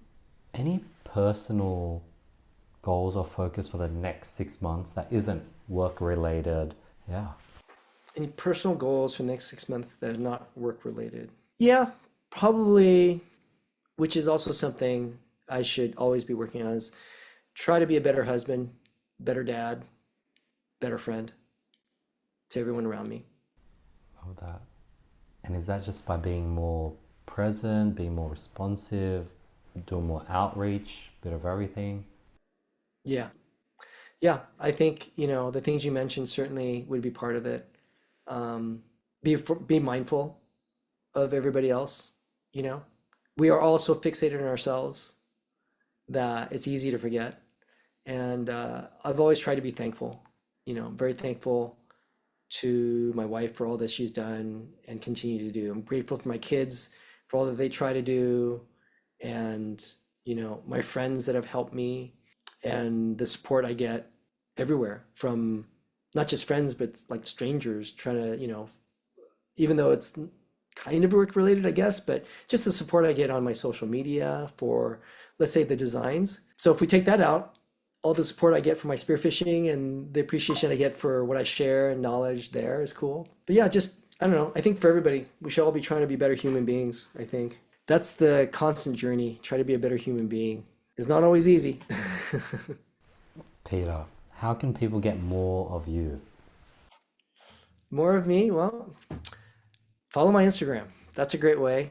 I have been thinking about expanding my social media to maybe TikTok, maybe YouTube. But for the time being, Instagram is probably the best place to look. And stay tuned. I think I might have some more interesting things to share in the near, not too far future, I hope.